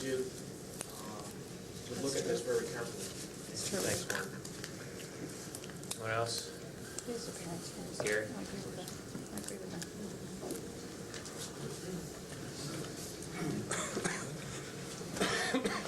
Gary Robinson, Hatfield Township. Mr. Bowman, I have a letter for the school board. Just give it to Mr. Hartenstein, he can pass them around. Okay, thank you. It is unfortunate for our community and the children to be the victims of political and financial ping pong that has racked this school district. I would submit to the public, remember Orange County. No more general obligation bonds. It is time that if this new high school is going to be built, that the bond should be legally titled and structured North Penn School District Keenest Road High School bond to limit the use or misuse and abuse of public and taxpayer funds. Mr. DeFelice, Mr. Pizzuto, and I recently made 2 trips to Harrisburg. We met with staff in the Bureau of School Audits of the Auditor General's office and other people in the Department of Education offices. According to the Bureau of School Audits, the state audits are limited to teacher certification, state subsidies, and those limited related issues. The state audit is not a full and complete financial audit, as has been indicated to the public by this school board and administration officials. Also, according to the Department of Education, financial accounting and standard accounting practices, the commingling of bond fund accounting is inconsistent with account segregation that dictates that all aspects of a single bond be accounted for. As has been stated here by administration and board members, that the bond funds are not commingled for accounting purposes, I find it repugnant. If you're unable to provide an accounting under a given specific bond issue, similar in nature to if we had 12 separate credit cards. I think we all are familiar that we get a monthly statement from each credit card company so that we can see how every charge or expenditure was made according to and under each separate credit card. Credit cards are in fact comparable to the individual bonds that are floated by the school district. If you can in fact not account for not only all revenues but expenditures under a separate bond, then you are in fact commingling the monies. We take no objection to the fact that according to standard practices that all the funds can be put together in a single banking account. But accounting dictates that each separate bond, all revenue, all expenses, and all expenditures be accounted for by the individual bond, which is not being done. Further, we find public records are becoming increasingly inaccessible or restricted from the public. Case in point, today I had a discussion with Mr. Weir, very friendly, and we do in fact have some problems here. I do not fault Mr. Weir, even some of this board, but you need to know that school board minutes are being bound in such a way that they cannot be readily copied. Also, I have no objection, and in fact fully agree. With originals of important documents, they should be well protected. But to place them in locked protection and not have copies available readily for public access raises the potential for abuse of the public when public records become increasingly inaccessible. I think this is an issue that the public needs to pursue with this school board and administrators. Thank you. Okay. Anyone else? Yes, ma'am, Debbie.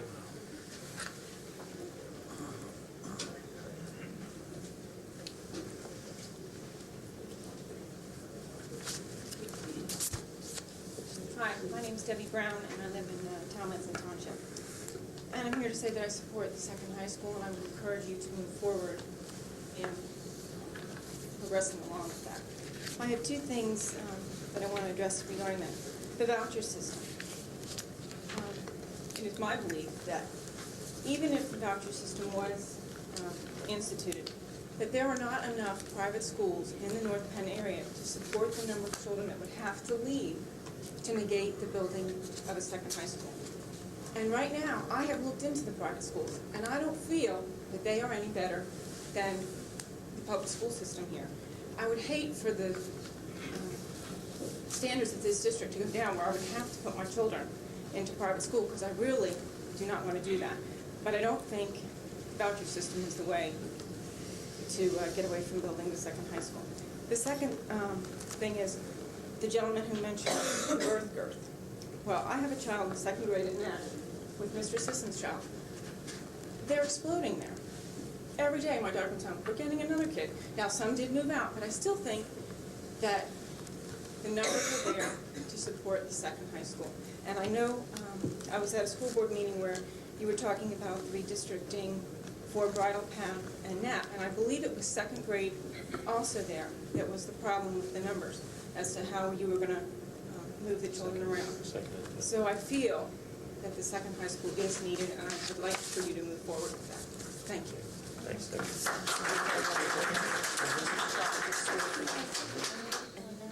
Anyone else? In the back there? Go ahead. Is there another hand too? I saw yours. Go ahead. My name is Ellen Janke. I live in Lansdale. I've been a taxpayer for 16 years now in the North Penn School District. This is sort of a gripe, so be prepared. I have been attending school board meetings on a regular basis for almost 2 years. Every other month or so, I feel compelled to stand before you here and voice my concerns and opinions.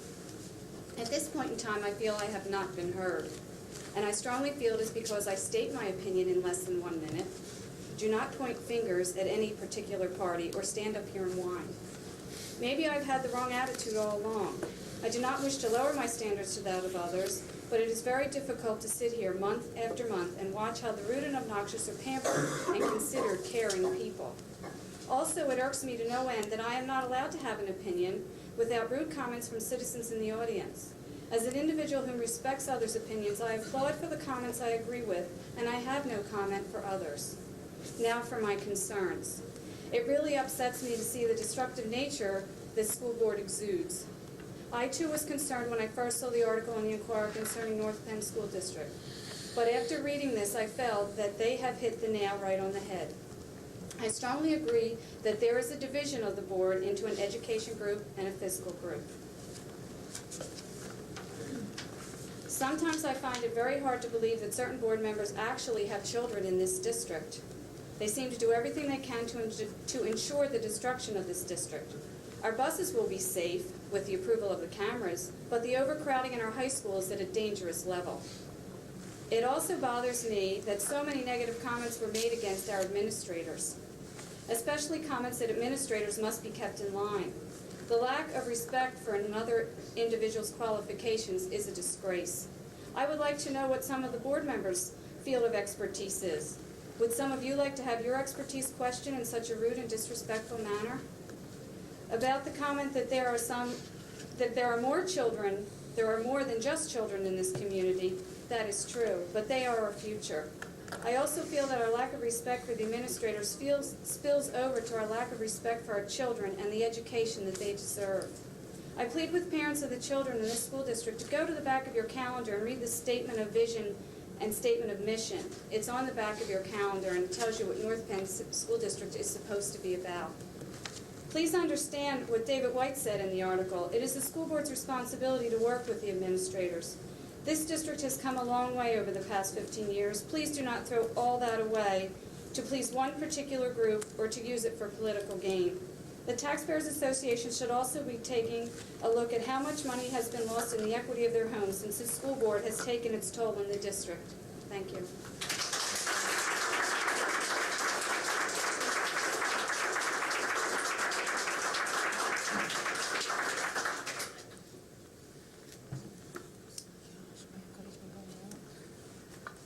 Bill Roman from Upper Gwinnett.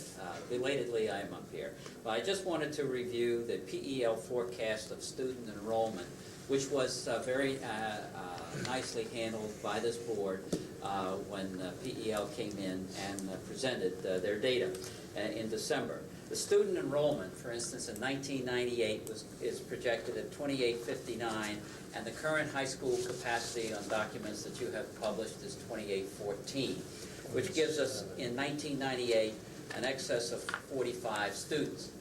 Now, if you make an adjustment, and I think it's an appropriate adjustment for the VOTEC students who spend only half their time, and it's divided by morning and afternoon, at the North Montco VOTEC, an excellent school, been handled very well by Michael Irwin over there.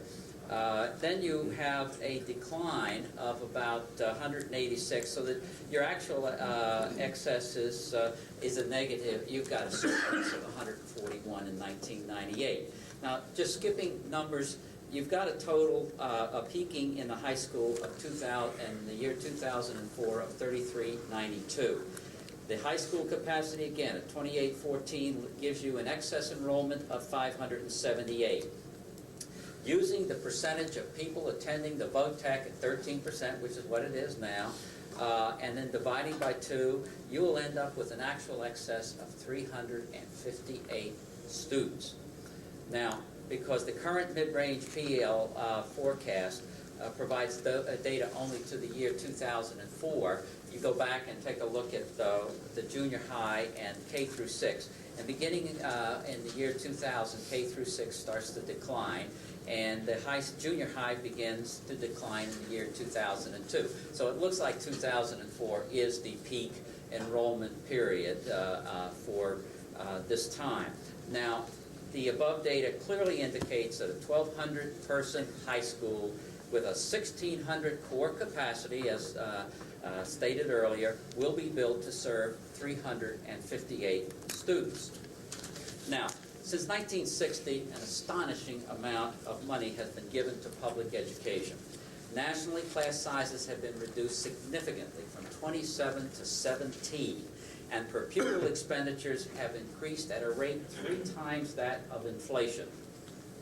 In fact, from 1960 through 1993, the CPI, an indicator of inflation, has risen 488.2% compounded, while per pupil educational costs have risen 1,360.4%, with no perceptible improvement in public education performance. We need more justification and accountability for our public education expenditures. If there was a genuine need for a new high school, then one should absolutely be built. However, if the need peaks and exists for maybe 5, max 10 years, then I think that there is a problem in building a structure that will last for 40 to meet that need. This is a waste of taxpayers' money. The Pennsylvania Economy League forecast, which justified the original proposal for a second high school, significantly overstated student enrollment growth. The most recent estimate indicates only a marginal growth above existing functional capacity. The North Penn taxpayers are certain that those growth needs can be addressed efficiently and effectively without a second high school. Thank you.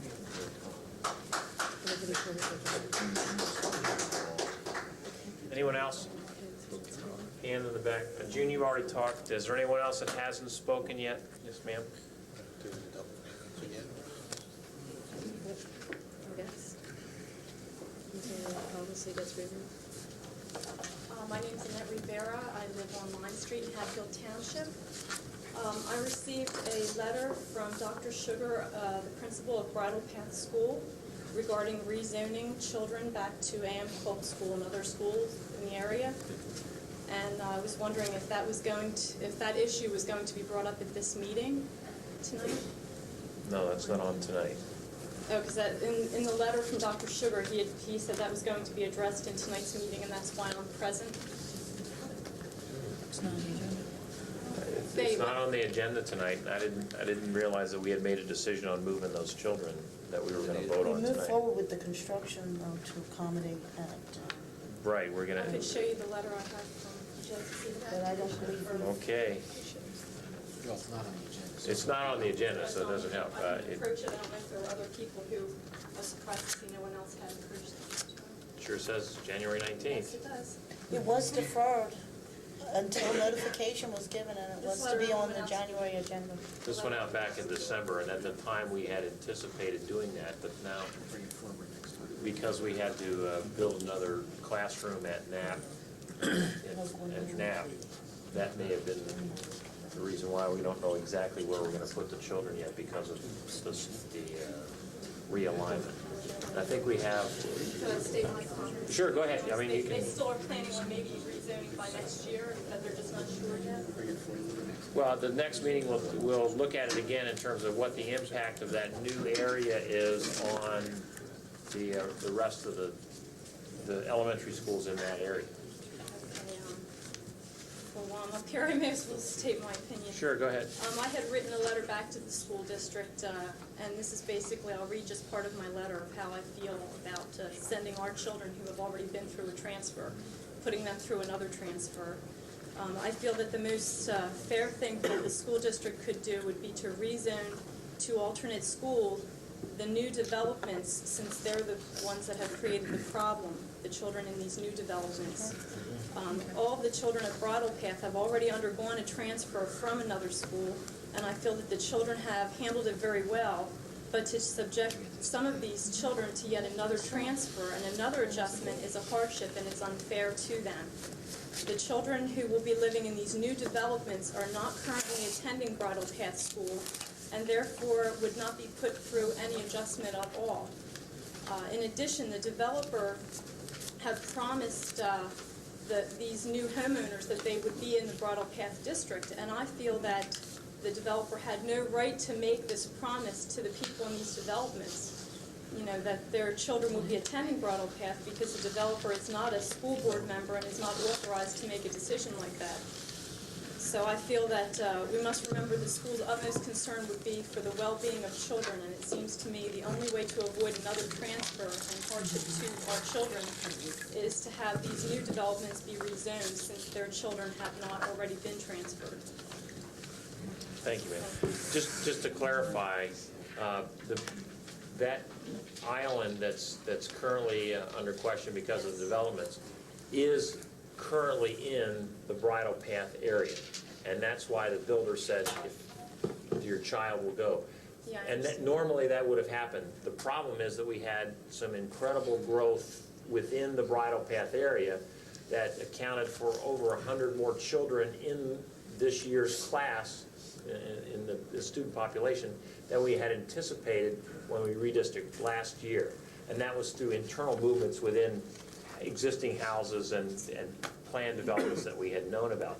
That's what caused this problem. These were unplanned developments, that's what had thrown them over, the two new subdivisions that were unplanned? No, those were accounted for. It just so happens that the growth within that particular zone, the bridle path attendance area, grew because of existing houses or more children that came in based on than we had anticipated than the new houses that were already in that district. Since that development hasn't been essentially built and housed yet, and the children are in there, we're trying to anticipate how many kids are going to be in there and then alleviate that problem and try to do it as equitably as possible within the district to not have to provide new buildings for them. Okay. Mrs. Rivera, this was received at my business today. It's a petition, looks like an original, and a short statement, pretty much. Oh, yeah, I saw that. They came around my house because I'm one of the people being rezoned right now. Okay, well, I just want you to know that I just received this today. I don't believe the other board members have seen it because this looks original to me. I will give it to board secretary, and it'll be dispatched to all the other board members before the next meeting. When is the next meeting? Dick? Well, it'll be next, the February 23rd. Thursday. Oh, that's right. It's rescheduled next month, so please be there. We need to take about a 5-minute break right now to change the videotape, so we'll take a recess for 5 minutes. Is there anyone else wishing to speak tonight? Sir, next. No. What is it? Generally 4 or 5 minutes. The sign-up is a priority.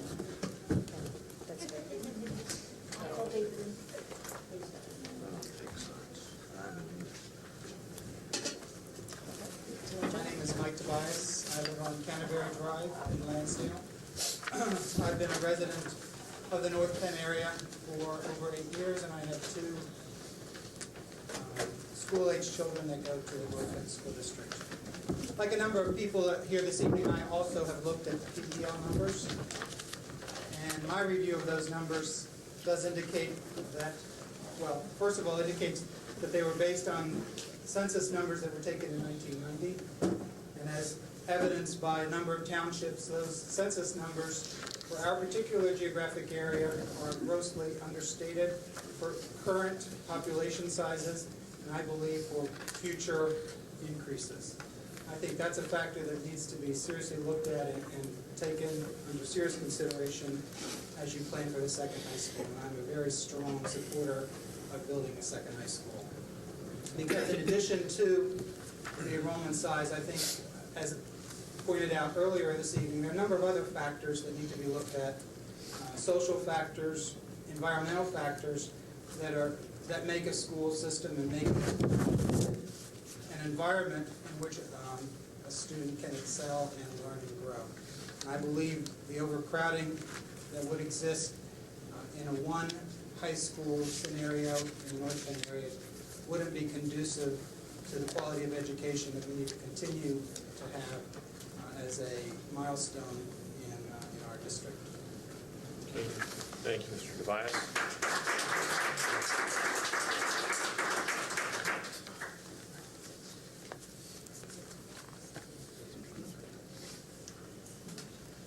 Good evening. My name is Rich LaCure. I live at 825 Patterson Drive in Upper Gwinnett. You know, as I listen to the pros and cons of the positions and the rhetoric that's flying, whether it be over the second high school or teachers' conference, teachers' settlement, one thing struck me, and I don't think it's an issue of how much we pay the teachers or how much we spend on a high school. I think the real issue here is one of tax equity. And unfortunately, the way we pay for schools now is through a regressive property tax, which by its very nature is unfair. On the one hand, you have parents with children who naturally see the bulge in population and are very concerned. On the other hand, you have people who have either no children in school or send their kids to non-public schools, and their concern is certainly taxes. I would never expect the two to agree, not based upon the way we fund schools now. I think the real issue is that we need to replace the property tax with a progressive tax, such as a wage tax. Other communities have done this. I work in Woodpain Township. I pay 1% of my monthly salary to Woodpain Township, something I'm very unhappy about. It's something that bothers me every paycheck that I see. I think if the Taxpayers Association wants to lead a useful campaign, they should start lobbying for the replacement of the property tax with a wage tax and stop fighting educational progress. As long as we fund schools via property taxes, we're going to have a split in this community that'll never be bridged. I think that's the real issue that pervades all the discussions and arguments that we're hearing, and I think that's something we have to face up sooner or later, because again, property tax is absolutely unfair.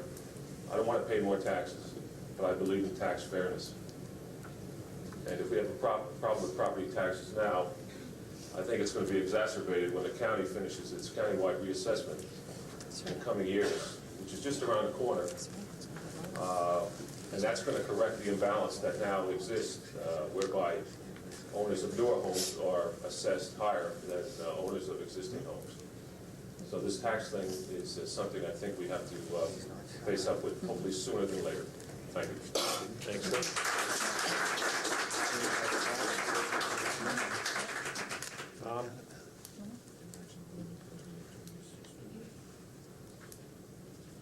Bob Graziano from Tillmans. I also was looking at some of the PEL numbers and comparing the 1993 numbers to the 1994 numbers, and noticed that the 1993 numbers, the most accurate numbers were the low-range numbers if you look at what's true and what's in 94. And if you look at those numbers, they show the 10 through 12 enrollment peaking in the year 2000. They also went out to 2007 in their numbers, whereas the 1994 numbers only went to 2004. And it appears that they also would, the new numbers, 1994 numbers, would also peak somewhere around 2004. So if you make a best guess that enrollment's going to peak somewhere between 2000 and 2004, that says we're building a school whose enrollment will peak anywhere from 3 to 8 years after it's built. Considering the life of a school, I compare that to putting somebody on Social Security when they're 15 or 20 years old. And economically, that doesn't make any sense to me. Thanks, Bob. Anyone else tonight? Let's go. I see a hand in the back there. I can't see who. Cherise. Oh, Cherise. Has everyone spoken once that wants to speak? Great. Okay. I'll be brief, Mr. Bowman. Thank you. Cherise Krieger, Montgomery Township. Last week at the work session, I got up and asked the board in regards to the Gwynnor Elementary School safety improvement project with the $75,000 price tag, and noted that in the staff report it is listed that there is no funding in a bond issue or in the current budget for this project. I asked the board last week if there was going to be a discussion on where the money is coming from to pay for this project, and when I sat down, the board adjourned.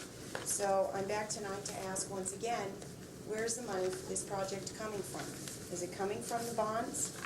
Is it going to be transferred from within our current budget? Is it going to be tacked on to another bond issue? I think the public has a right to know, and it would be very nice if in the staff recommendations in the future on projects like this, if the public could be made aware upfront and in full disclosure where the money is coming from, and not leave it up to conjecture. Thank you. Thank you. Mr. Wood? Yeah, Mrs. Krieger, I would just like to react by saying, if you look at the recommendation, it's a recommendation to come back with firm cost data from an engineering firm. And at that point, that number will be transposed into the annual budget, and it will then be the decision of the Finance Committee or the board as to how they want to fund it. Thank you. Okay. Anyone else? June?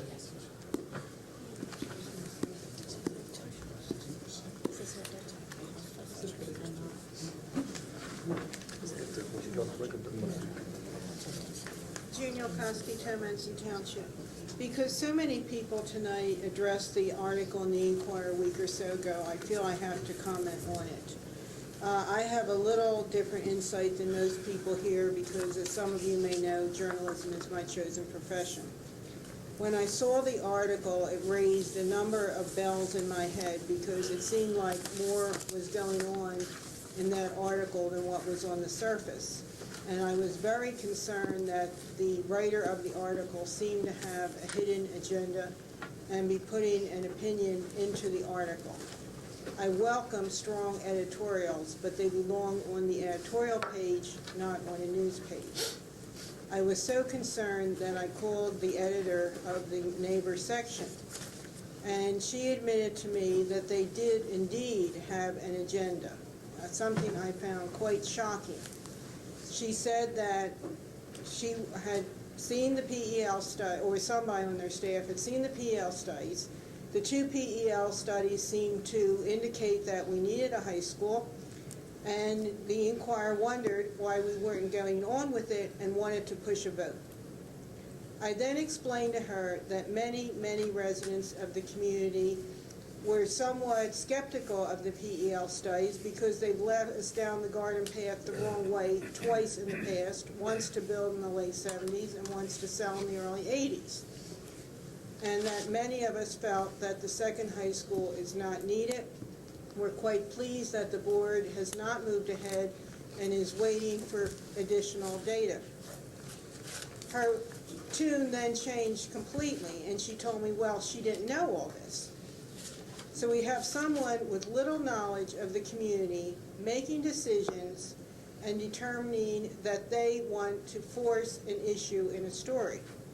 I also asked her about other aspects of the story. For instance, the fact that the opening in the director of elementary ed spot is for health reasons and not as implied in the story because of problems between the board and the administration. The editor then told me that she knew that, and that had been reported in previous Inquirer stories. She did not explain why, in that particular story, the impression was strongly given, as I point out to her, that Mr. Kepper left because of a feud with the board. And it seemed clear to me that the Inquirer was trying to force a point of a board feud. I also questioned her about the simplistic approach of stating that 5 members of the board cared about education and the other 4 only cared about finances. I told her I was particularly concerned because it said that the 4 saw themselves that way. And I do not believe that is at all the case. I believe everybody on this board and in this room is very concerned about education. The situation is where dollars should be spent and how many dollars should be spent and how we can get the best value for our dollars.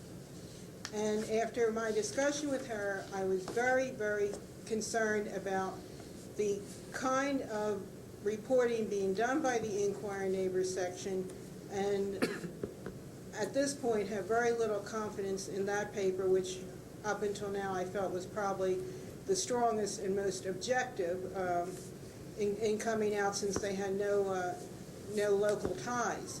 She told me that she does not live in North Penn. I questioned why she was trying to force a stand when she has no North Penn ties and got little satisfaction from her response.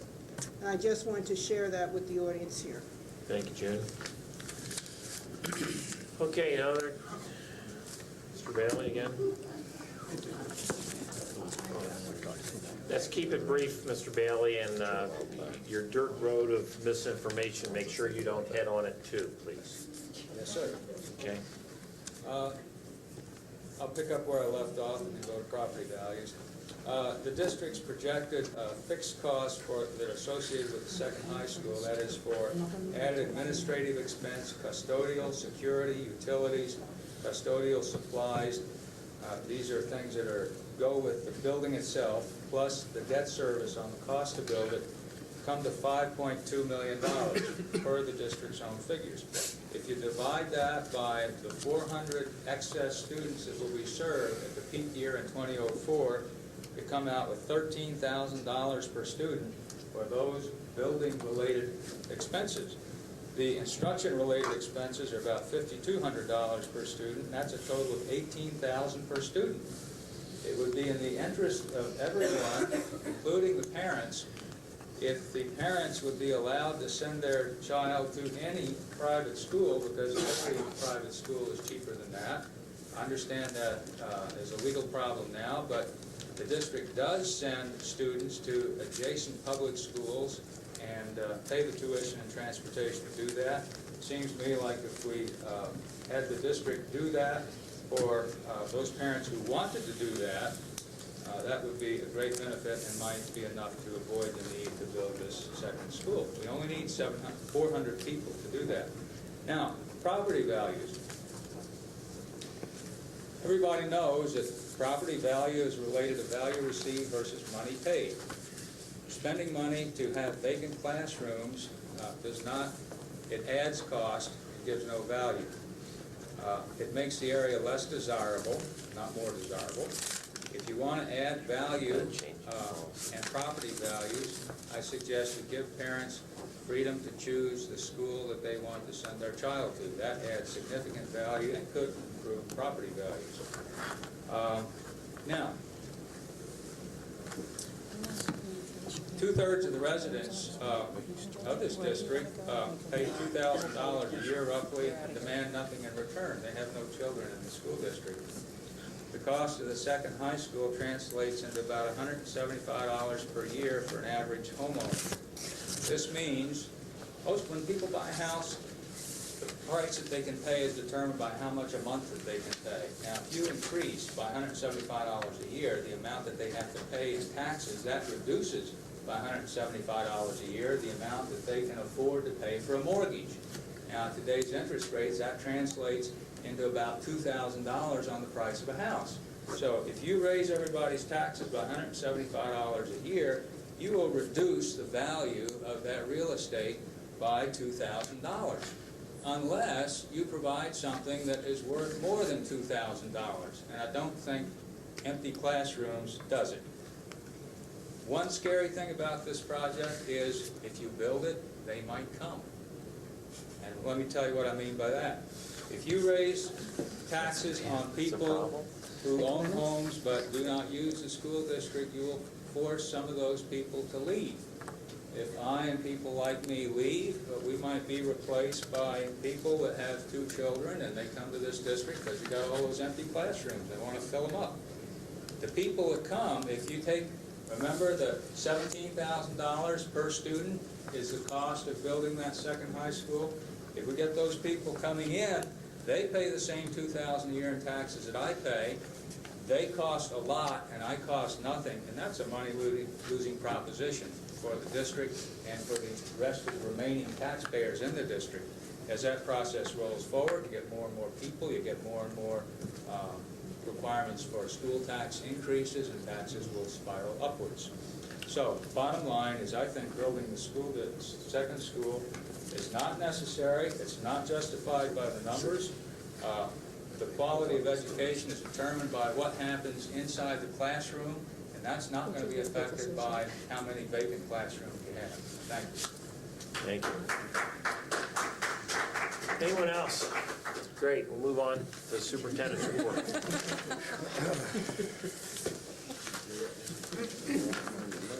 Dr. Persing. Yes, you have before you a recommendation for approval to solicit bids to place video cameras on North Penn school buses with the intent to award the bid. This was presented at the last meeting by Mr. Hartenstein. I would recommend to you that that approval be given. Is there a motion? So moved. Moved by Mengel, second by Burkowski. Any questions? All those in favor say aye. Aye. Opposed? Motion carries. You have a recommendation to approve, seek approval to seek proposals for the final development of plans and specification cost estimates for proposed site at Gwen-Nor Elementary School. This was gone over in detail by Art Wood at the last meeting. I would so recommend. So moved. Second. Moved by Allen, second by Whites. Any questions? Just as housekeeping question, I asked that a thank you letter be given to the pro bono engineer, parent engineer for this child. Did that go out by chance? It did not go out, but it will. I've had people ask for his name, and I didn't want to release it yet, but I will now release it. It's appropriate. Is his permission with that? Yeah, Oh, okay. just recently. Any other questions? All those in favor say aye. Aye. Opposed? Motion carries. You have before you a recommendation for award of the following bids. They have been opened, data and information has been submitted to support that recommendation. I recommend to you that that it be accomplished. Moved by Shear. Second. Second by Allen. Any questions? All those in favor say aye. Aye. Opposed? Motion carries. You have before you personnel recommendations that have been compiled by Fred Schmidt. I would propose that these personnel be considered, and unless there are any particular questions on any of the items, that they be taken as a group motion rather than specifically. Okay. Moved by Shear. Second. Second by Leahy. Any questions specifically? I have one for you, Fred, and I apologize because I've been out of town. For the restoration of health effective 9/95 in item 5A. Yes.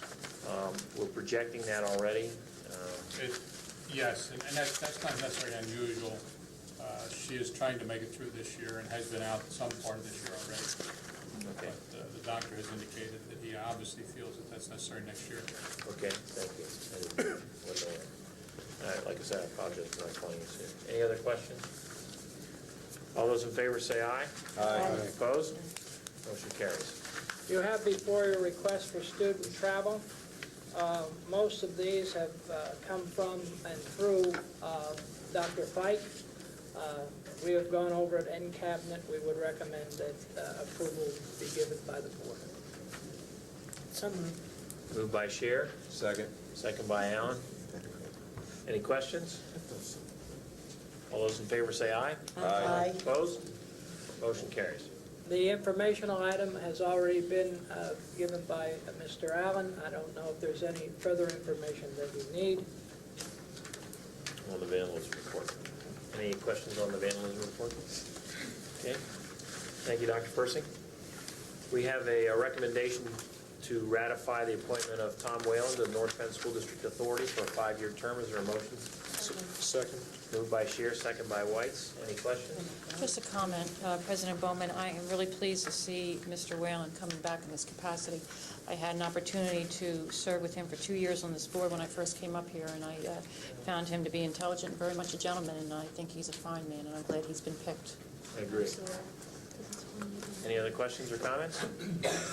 All those in favor say aye. Aye. Opposed? Motion carried. We also have a recommendation for approval of waiver of the real estate transfer tax from North Wales Borough for an item 13194. Is there a motion? So moved. Second. Moved by Allen, second by Whites. Any questions? All those in favor say aye. Aye. Opposed? Motion carries. We have a recommendation for approval of a waiver of transfer tax on parcels acquired by Hatfield Township for public use on item 295.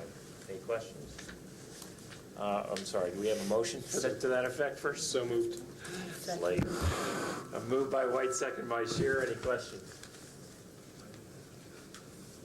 All those in favor say aye. Aye. Opposed? Motion carries. See, Dennis is not here tonight. Yes, his mother is rather ill, had a very serious operation on Monday, and he was over to the hospital today. In his absence, Bill Hartenstein will handle any questions or reports. Great. Okay, Bill? In the Treasurer's report, Mr. Kelly reports cash receipts for December in the amount of $2,305,671.77, with cash receipts year-to-date of $79,882,783.80. Cash disbursements for December in the amount of $6,854,645.80, and cash disbursements year-to-date of $39,817,479.51. He's showing term investments of $9 million and temporary investments of $38,726,386. Thank you, Mr. Hartenstein. Any questions of Bill on the Treasurer's report? Recommendation for approval of budget transfers. Mr. Kelly has recommended approval of budget transfers for the 1994-95 fiscal year in the amount of $19,675. Moved by Mangal. No, I did not. I'm sorry, Perkowski. Second. Second by Allen. Any questions? It's covered on item 895. All those in favor say aye. Aye. Opposed? Motion carries. Mr. Kelly is also recommending sanction of general fund checks in the amount of $6,863,498.32, and approval of invoices for the month of January in the amount of $614,023.43. Is there a motion to that effect? Moved by Shear, second by Perkowski. Any questions? All those in favor say aye. Aye. Opposed? Motion carries. Food service report. The Food Service Department continues to whittle away at the deficit year-to-date, which, as the board knows, is largely as the result of the work stoppage earlier in the year. During the month of December, we had income in the amount of $288,478.08, raw food cost of $127,757.76, operating costs, which include salaries, benefits, things of that nature, in the amount of $141,517.81. There is a profit for the month of December in the amount of $19,202.51, bringing the year-to-date deficit down. I think the board will continue to see a positive figure being reported through the remainder of the year, and it is sincerely hoped that that will be a positive figure year-to-date by June. Oh, I'm sure it will. Thank you, Bill. Any questions of Bill on the food services? Is the breakfast program continuing to pick up? Breakfast program continues to pick up. We're now past the 6% mark. That's great. Across the board. So it has picked up after we did a lot of advertising of the program after we came back, and we're very pleased. Great. Thanks. Federal programs, Dr. Fike. No report, Mr. President. Thank you. Solicitor's report, Charlie. No report. Okay. Is there a motion for adjournment?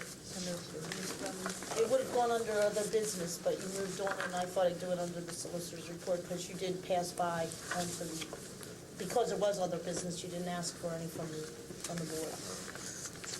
And I have a question I want to bring forward. Well, bring it forward. Okay. For Mr. Potash, I'd like to know if our school-affiliated organization, the Hamlin School Coordinating Council, Use your mic, please. is permitted under their tax status to disseminate and distribute political literature. I've been asked this as a result of a meeting that occurred last night by a few residents, and with the upcoming election season, I'd like to have it clarified. I would rather respond to that after I find out precisely what the facts are. And Ken and I could discuss that tomorrow. It's a pretty general question with numerous... in other words, an advocacy referencing to a PAC committee, which is election-oriented. I'd have to see the material. I'd have to see, I have to understand what the facts are. Just to give a general answer to a question like that, I would rather not do, because There are circumstances, how material is distributed. Of course, we're operating under the absolute constitutional right to freedom of speech. Certainly. And how has that been abridged? Has it been abridged? What was said? Unless I have what was disseminated, I cannot respond. Okay, I would appreciate that we be a little proactive here as we head into this season, which can sometimes be offensive also to parents in the politicizing of our schools. So I would rather right now have a review of the election ethics or the tax status ethics. Also, I'd like to also know if they are 101, 301, you know, if they are tax exempt nonprofit organization, where we're standing. Let's clarify the issues, because this comes up every election There's a number of issues, and they are a nonprofit organization. That's what their organization is, I don't know. I'd have to see under which charter they operated, whether they're under the charter. And there's so many questions that you asked. I think you give me the organization, which you're referring to. There may be more than one. Each one may operate under a separate charter. Whether or not they have qualified for a tax exempt situation, what their purposes are they meeting the charter or the purposes for which they've been created? I mean, these are all questions, and some of them deal with the internal governance of the board. So it'd be very, very difficult for me to address that unless I have specific questions from Ken, which I will address. Okay, Charlie, then let's just get it, let's set the groundwork there so we know where we're standing, because these questions arise every 2 years, and I'd like to have it resolved. I think in a sense of fairness and openness, I should say that I believe I understand the organization you're speaking of, and they have called and asked if there were restrictions, and based upon all our previous discussions with Mr. Potash, I have said that we cannot restrict them. I was asked again by someone else from the audience tonight if their organization could, and I said based upon all prior discussions, so long as entrance wasn't blocked, so long as no one was forced to stand in line and wait to get something on their way into an event, so long as a table or chairs were not put in as an obstacle in any way, we, as I understand it, have no right to deny them their freedom of speech Then we and would pass have out those equal materials. through So our until Mr. Potash advises me differently, the staff in my office and I will be saying, don't block the entrance, don't disrupt in any way, and you may not do it during the meeting. You must do it in the lobby. You cannot enter the meeting and do it during the meeting. And until I have other instructions, that will be our position. Those still stand. We refined and distilled those last year, or 2 years ago. I thought I should volunteer that because it's happening today. Thank you. Okay, all straight. Thank you, Charlie. Thank you. Mr. Ware. Any other items before we press on here? Is there a motion for adjournment? So moved. Is there a second? Or adjourned? How much does the business meeting take?